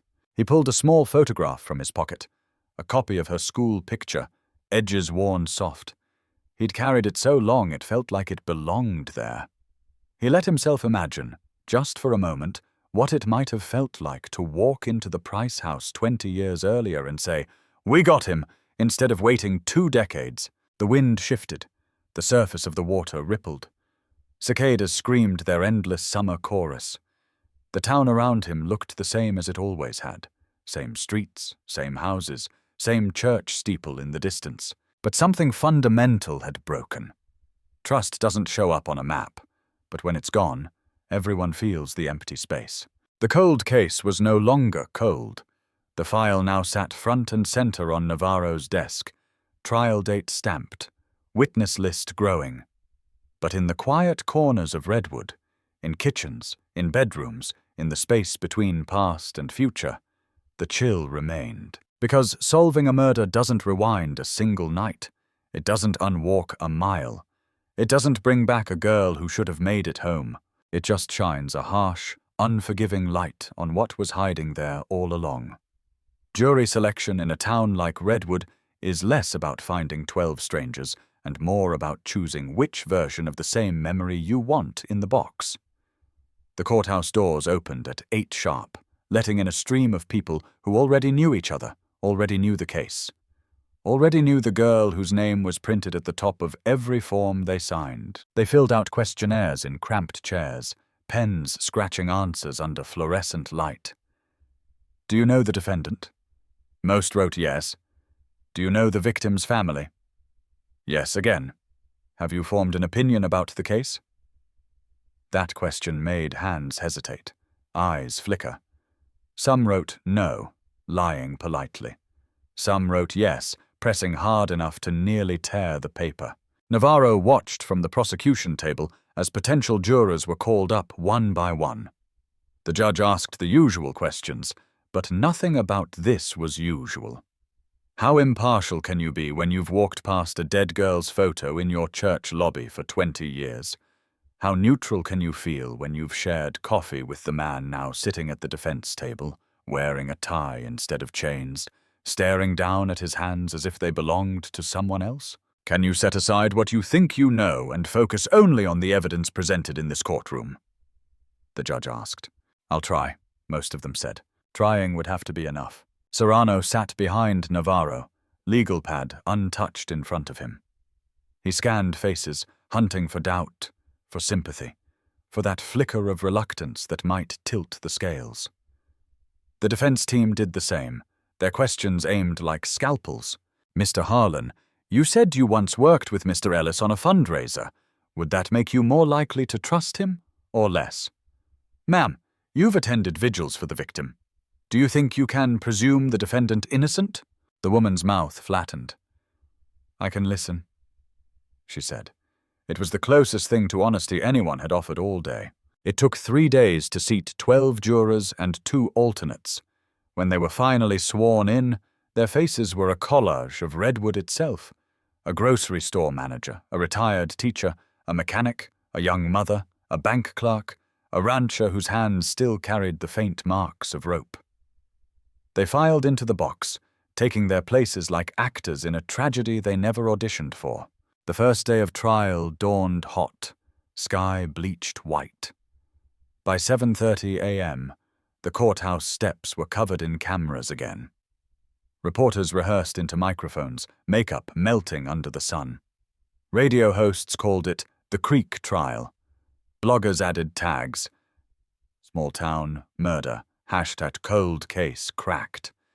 Everyone wanted to own a piece of the story. Inside, the air was cooler but thicker, heavy with what was about to be said. Mark Ellis entered with his attorneys, shackles removed for the sake of optics, a deputy at his elbow. He wore a navy blazer that didn't quite fit, and a tie his wife had brought from home.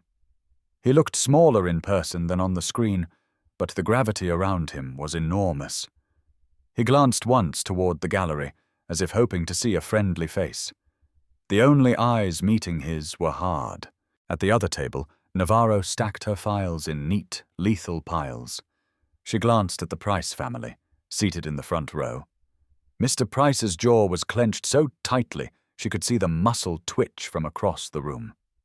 Mrs. Price rested one hand on a small framed photo of Hannah on her lap, like a talisman against the insanity of watching her child's death discussed like a case study. "All rise," the bailiff called. The judge entered, robes whispering, gavel poised. "Ladies and gentlemen of the jury," the judge began. "What you are about to hear may be difficult. You are tasked with a solemn duty to listen, to weigh, and to decide based solely on the evidence, not emotion, not rumor. The past 20 years belong out there. What happens in this room belongs to the law." Opening statements carved the battlefield. Navarro went first. She stood, moved to the center of the courtroom, and faced the jury with the photo of 16-year-old Hannah projected behind her on a screen. "On an August night in 2003, she said, voice level, a 16-year-old girl left work at a local diner and started walking home. She never arrived. The next day, her body was found in a creek less than a mile from her house. For 20 years, this community has asked, who did this? The evidence you will see and hear over the next several days will give you an answer." She laid out the pillars of the case, the timeline, the creek, the fingernail scrapings, the DNA technology that didn't exist then, but does now, the genealogical tree that led them to the Ellis family, and finally, the coffee cup and napkin that sealed it. "You will hear from forensic experts," she said. "You will hear from detectives who worked this case when some of you were still in school. You will hear, in the defendant's own words, how he lost it that night. And when you put all of that together, you will see that this was not a random accident. This was not bad luck.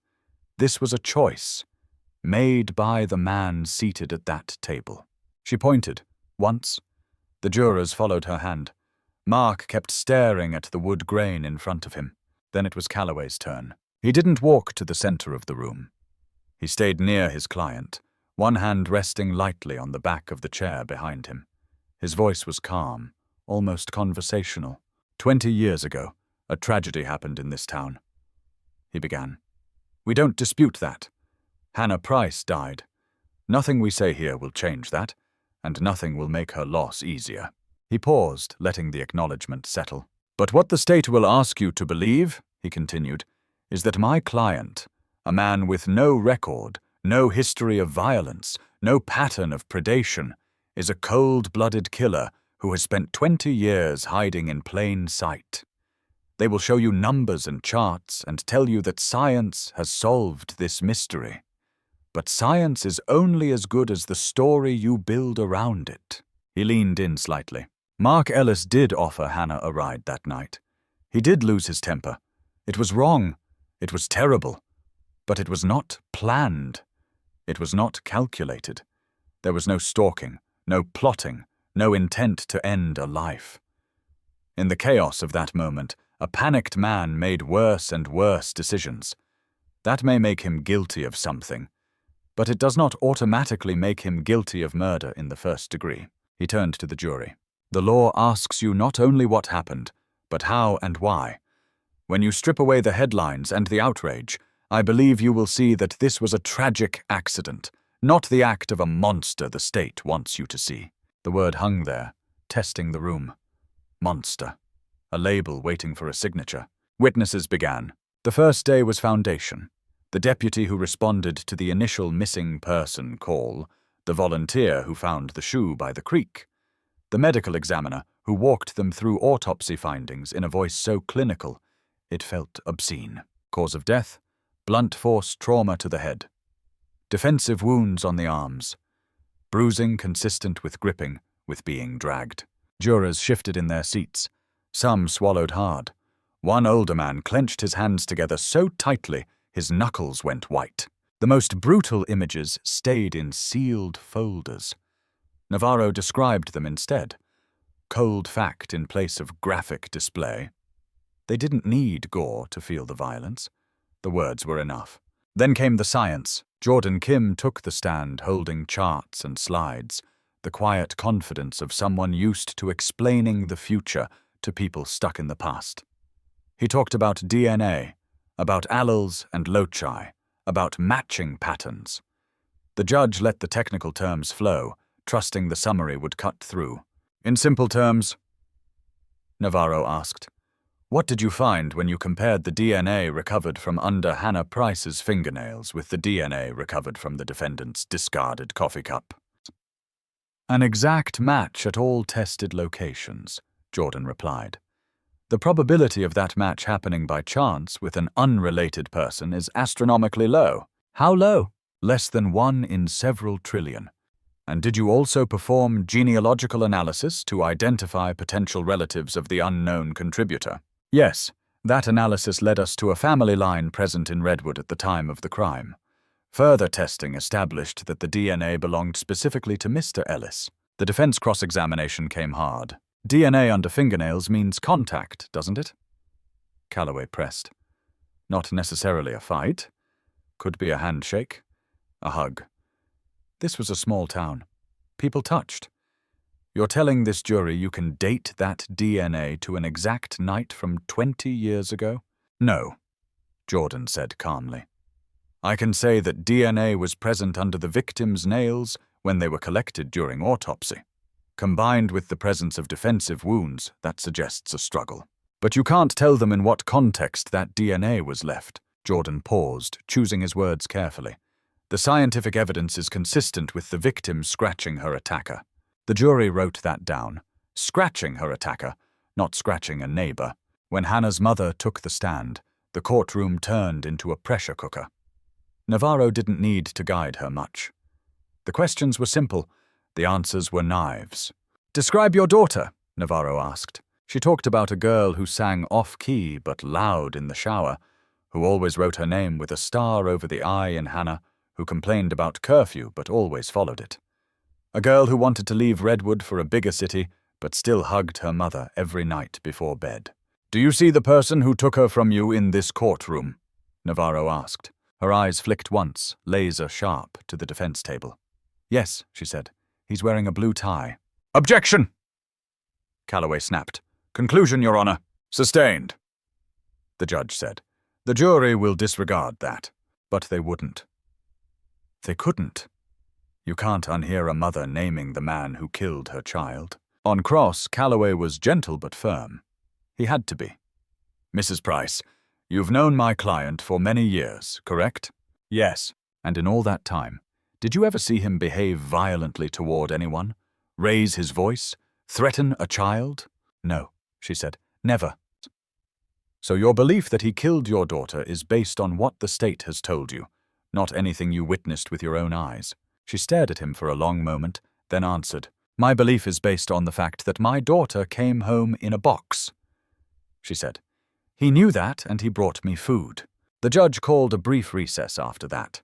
The air needed a pressure valve. As the days blurred, the jury heard from neighbors, from church members, from men who'd grilled burgers beside Mark at fundraisers, from women who'd handed him babies to hold during potlucks. Witness after witness described a man who was kind, helpful, steady. The prosecution let it all in. They wanted the contrast. Then Navarro played the interrogation tape. The room dimmed as the video flickered onto the monitor. There was Mark in the small metallic room months earlier. Tired, stubble on his jaw, hands flexing nervously. The jury watched as Serrano slid the lab report across the table. "We have your DNA," the recorded voice said. "Under her nails." They watched Mark's shoulders slump, his face collapse on itself. They heard his voice crack. "I didn't mean to," he said on the screen. "She scratched me. I lost it. I just wanted her to stop screaming." The words filled the courtroom, present tense and undeniable. On the video, Navarro's voice asked, "Why didn't you call 911? Mark stared at his hands. "I thought, if I just put her somewhere, maybe they'd think..." "And the searches?" Serrano's voice cut in. "The vigils? The hugging her parents? What was that?" "I was trying to make it right," he said, small, hollow. "I wanted to help." "Help who?" Navarro asked. He didn't answer. When the video ended, no one moved for a moment. The fluorescent hummed. A chair creaked. The judge finally cleared his throat. "Ladies and gentlemen of the jury," he said, "you will have the opportunity to review this exhibit again during deliberations." For the defense, there was little left but damage control. Calloway called character witnesses, co-workers, a pastor, a neighbor who'd known Mark since high school. "He shoveled my driveway every winter without me asking," one said. "He fixed our roof after the storm," another offered. "He cried at my brother's funeral," the pastor added quietly. Calloway leaned heavily on the absence of prior violence. No restraining orders, no history of assault, no trail of broken things. "This is not a serial predator," he told the jury in questions disguised as comments. "This is a man who did something awful in a moment and then spent 20 years trying to cover his own cowardice with good deeds. That is wrong. But the law asks you, was this a planned killing or a panicked reaction?" The legal line between murder and manslaughter became a tightrope stretched over 2 decades of pain. The town waited. Outside the courthouse, the mural on the brick wall across the street, painted years ago by local students, showed a pair of hands releasing a paper lantern into the night sky. Someone had added a small name in white script at the bottom corner now. For Hannah. Inside, the trial moved toward its end. One testimony, one objection, one ruling at a time. The cold case file that once gathered dust was now the hottest object in the room, every page finally being read aloud in the place it was always meant to be. And as the lawyers prepared their closing arguments, 12 ordinary people began to realize that the verdict they were about to deliver wouldn't just decide a man's fate. It would rewrite the story of an entire town. Closing arguments arrived on a cloudless morning. The courthouse hummed, but inside the courtroom the silence was sharp. The jurors took their seats with full notebooks and tired eyes. They already knew every photograph by heart. Now they had to decide what the story meant. The judge reminded them that what they were about to hear was argument, not evidence. Then he nodded to Navarro. She walked to the center of the room, a remote in her hand. 20 years ago, she said, 16-year-old Hannah Price left work at the Blue Star Diner and started walking less than a mile home. She never made it. Hannah's school photo filled the screen. 16, smiling, ordinary. Someone stopped her. Navarro went on. Someone close enough to grab her, close enough that when she fought, her fingernails tore his skin. She clicked. 2 overlapping DNA graphs appeared. "This is the DNA from under her nails," she said, pointing. "And this is the DNA from a cup pulled from the defendant's trash. They match at every point. Our expert told you the odds of a random match are effectively 0. That isn't a coincidence. That's her clinging to the man who was hurting her." Another click. A cropped autopsy photo. Bruised wrist, half-moon nail marks. These injuries don't come from slipping, Navarro said softly. They come from being grabbed and fighting to get away. She let the screen go dark. You heard Mr. Ellis on video, she reminded them. You heard him say he lost it. You heard him admit he was with her on that road, that he hit her, that he carried her to the creek and left her there. No call for help, no knocking on doors, just water and silence. Her voice stayed even, but there was steel in it. The defense calls that panic, she said. They want you to see 20 years of coaching teams and grilling burgers and think those minutes on that road were somehow separate. But panic doesn't make you dump a girl in a creek and then hug her parents. Those are choices. Intent doesn't require a calendar and a plan. It can appear the moment a man decides his freedom matters more than a child's life. She looked each juror in the eye. For 2 decades, she said, this town has asked, who did this? You have the answer. You have the science. You have his words. You have her bruises. Your job is not to chase a mystery anymore. It's to name what you see. She pointed once at the defense table. This is murder, she said. Find him guilty. Then she sat. Calloway rose slowly, as if the air were thick. No one in this room, he began, denies that what happened to Hannah Price is horrific. A girl is gone. A family has been living in a nightmare for 20 years. Nothing you do can undo that. The question in front of you is narrower. Has the state proved that Mark Ellis intended to kill her? He lifted the packet of instructions.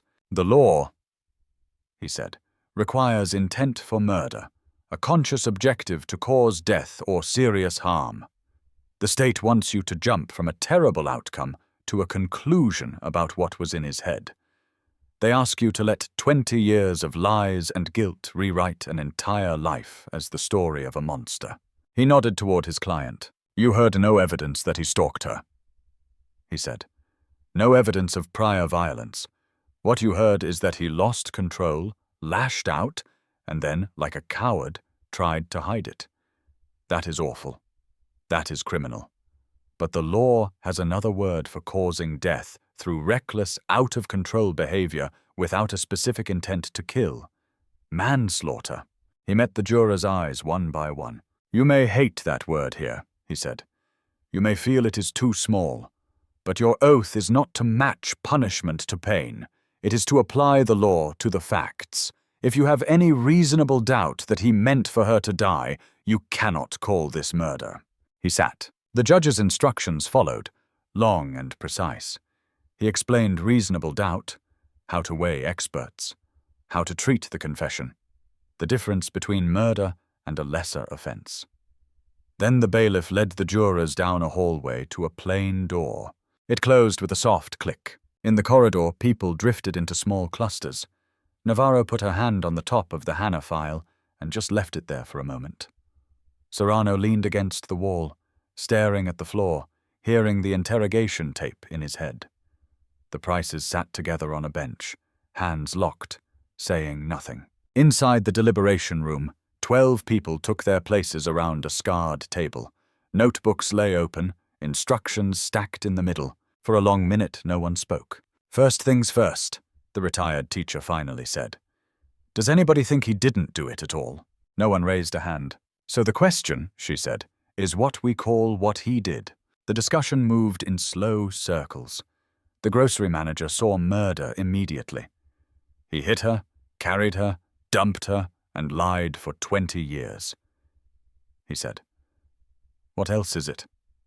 The bank clerk hesitated over the word. We don't know what was in his head, she said. That's the part that scares me. The mechanic tapped the instructions. We're allowed to infer intent from actions, he said. You hit a 16-year-old in the head, then don't get help, then hide her body. You know what that can do. The young mother stared at a photo of Hannah copied in her notes.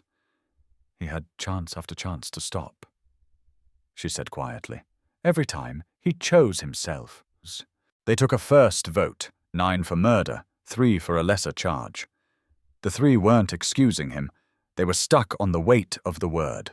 It feels like we're saying he's only this, one juror said, that nothing else he ever did matters. Our job isn't his whole life, the retired teacher replied. It's that night. They walked through the sequence again, not in slow-motion horror, just as a chain. Ride offered. Door kept closed. Blow landed. No 911. Creak. Pretending. At some point along that line, they agreed he had to have known what outcome he was risking.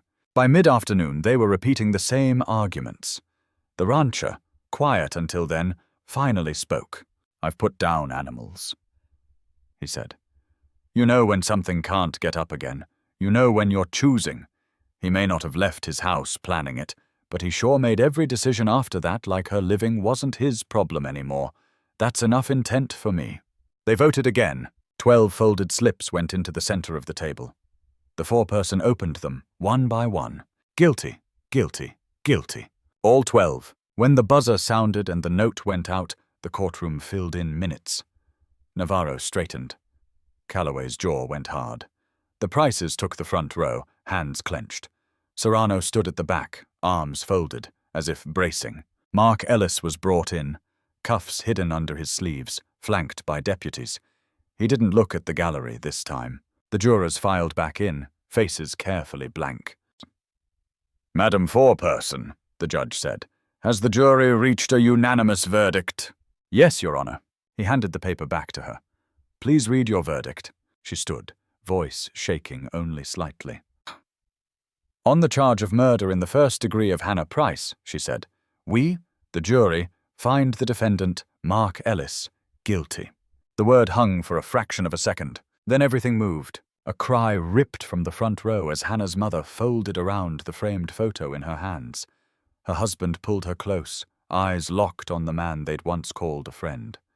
Navarro closed her eyes briefly, then exhaled.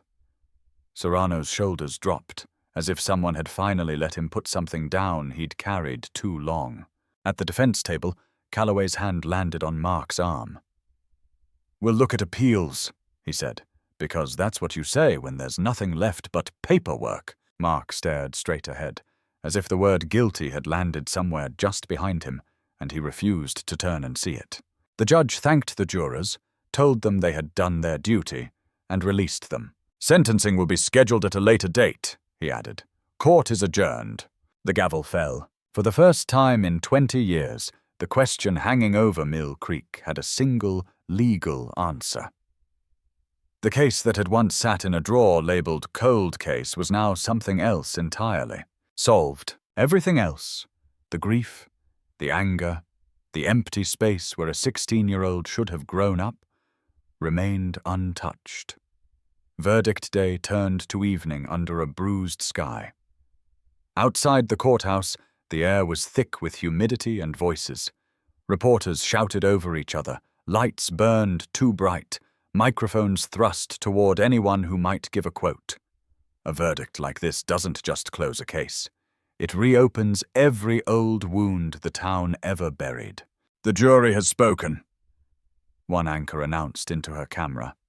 After 20 years, the community of Redwood finally hears the word guilty. Behind the news vans, the courthouse steps were wet from a brief, hard rain. The stone gleamed under the streetlights like something newly washed. Navarro stood near the bottom step, folders tucked under her arm, watching the chaos thin into quiet. The Price family had slipped out a side door under escort, away from the cameras. Serrano lingered in the shade of a column, hands in his pockets, exhaustion radiating off him like heat. You did it, he said when she joined him. We did it. She corrected. Then after a moment, feels strange though, doesn't it? Like victory shouldn't sound this quiet. He nodded. There's no cheer for this one. Above them, thunder muttered somewhere over the hills. Navarro tilted her face upward, letting the wind lift a strand of hair from her forehead. He's still just a man in a cell now, she said. That's all justice can do. The next morning, Redwood woke to the kind of silence that follows storms. The headlines were everywhere. Cold case closed. Ellis found guilty in teen's murder. Photos of the trial filled front pages. Some people clipped the articles, tucking them into scrapbooks beside yellowed clippings from 2003. Others threw the papers straight into the trash, unwilling to let his face sit on their kitchen tables. The Blue Star Diner opened early. A small bouquet sat at Hannah's favorite booth, placed there by someone before dawn. No note, just lilies. The waitress wiped the counter and shook her head. "It's done," she said to a customer. "But it'll never be done." At the church, the pastor rewrote his sermon. He stood before his congregation, looking at faces he'd known for decades, some tearful, some angry, some still disbelieving. "We pray for justice," he said slowly. "But justice is never perfect. It's a human thing, made with human hands. We found the truth, but the truth doesn't bring peace. It brings light, and light hurts before it heals." Some nodded. Some walked out before the service ended. In the county jail, Mark Ellis waited. The orange jumpsuit was gone. Now he wore standard-issue beige. His cell was small, his world smaller. No TV, no visitors except his attorney. Meals arrived through a slot in the door, the same taste every time. Overcooked, lukewarm, forgettable. He spent hours staring at the blank wall, tracing the cinder block seams like timelines. His hands had stopped shaking. His face had stopped showing anything at all. The chaplain came by twice, Bible in hand. Mark didn't open it. "They'll move you to Huntsville after sentencing," the chaplain said gently. "It'll be louder there, harder. You might want to take something with you. Reading helps." "I've read enough stories," Mark said. "I know how mine ends." The chaplain looked at him for a long moment. "You think you do," he said quietly. "But endings belong to the living." When the door shut again, Mark lay back on the cot, staring at the ceiling until the pattern of paint chips began to move like constellations. He thought of the creek, the sound of the water rushing over stone, the smell of heat and panic. For 20 years, he'd managed to hide that sound behind the noise of normal life. Now it was all he heard. He wondered if Hannah had screamed. He'd told himself she hadn't. He needed to believe it, even if it wasn't true. Sentencing day came 3 weeks later. The courthouse was quieter this time, stripped of its spectacle. No cameras inside, just the echo of footsteps, the shuffling of papers, the steady hum of air conditioning that couldn't quite mask the tension. Mark was led in, wrists cuffed, chin lowered. The Price family sat together again, a mirror of the day of the verdict. Same clothes, same photo, same unhealed wound. Serrano stood in the back row, a silent witness. Navarro sat at the prosecution table, flipping open her folder. The judge read the summary of the case.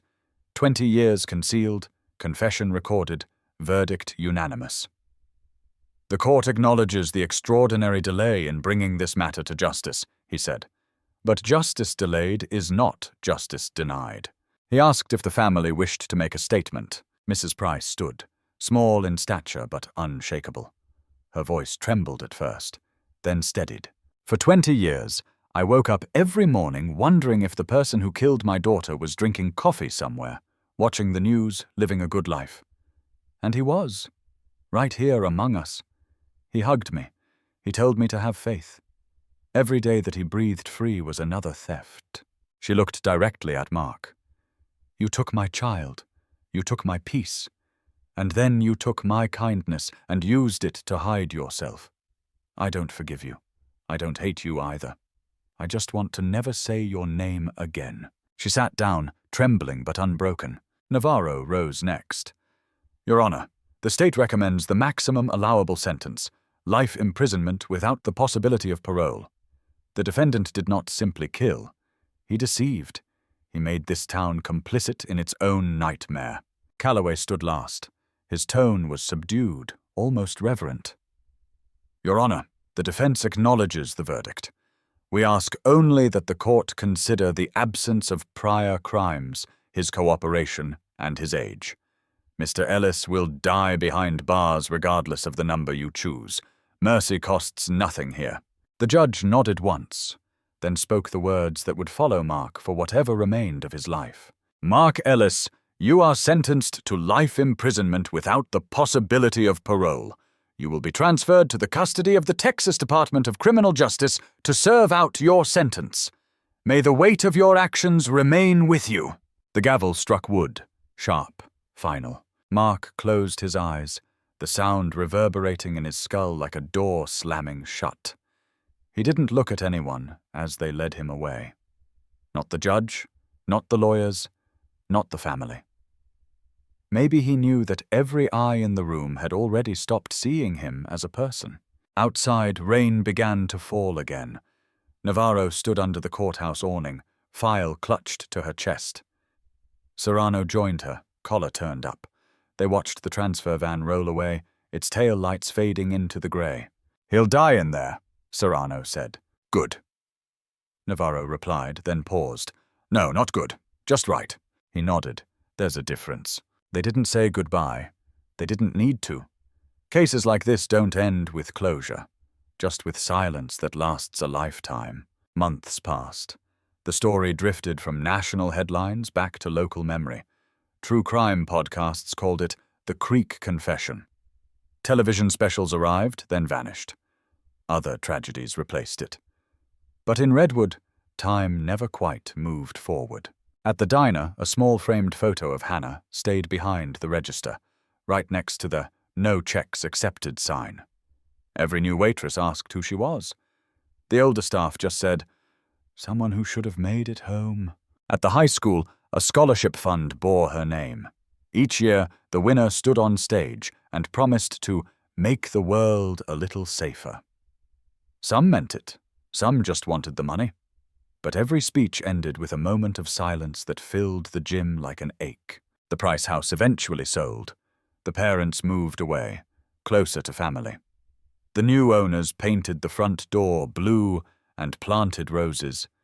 But if you stood in the yard at night, you could still feel it, the weight of waiting that had lived there for 2 decades. In the summer that marked the 21st anniversary of Hannah's death, Serrano drove back to the creek.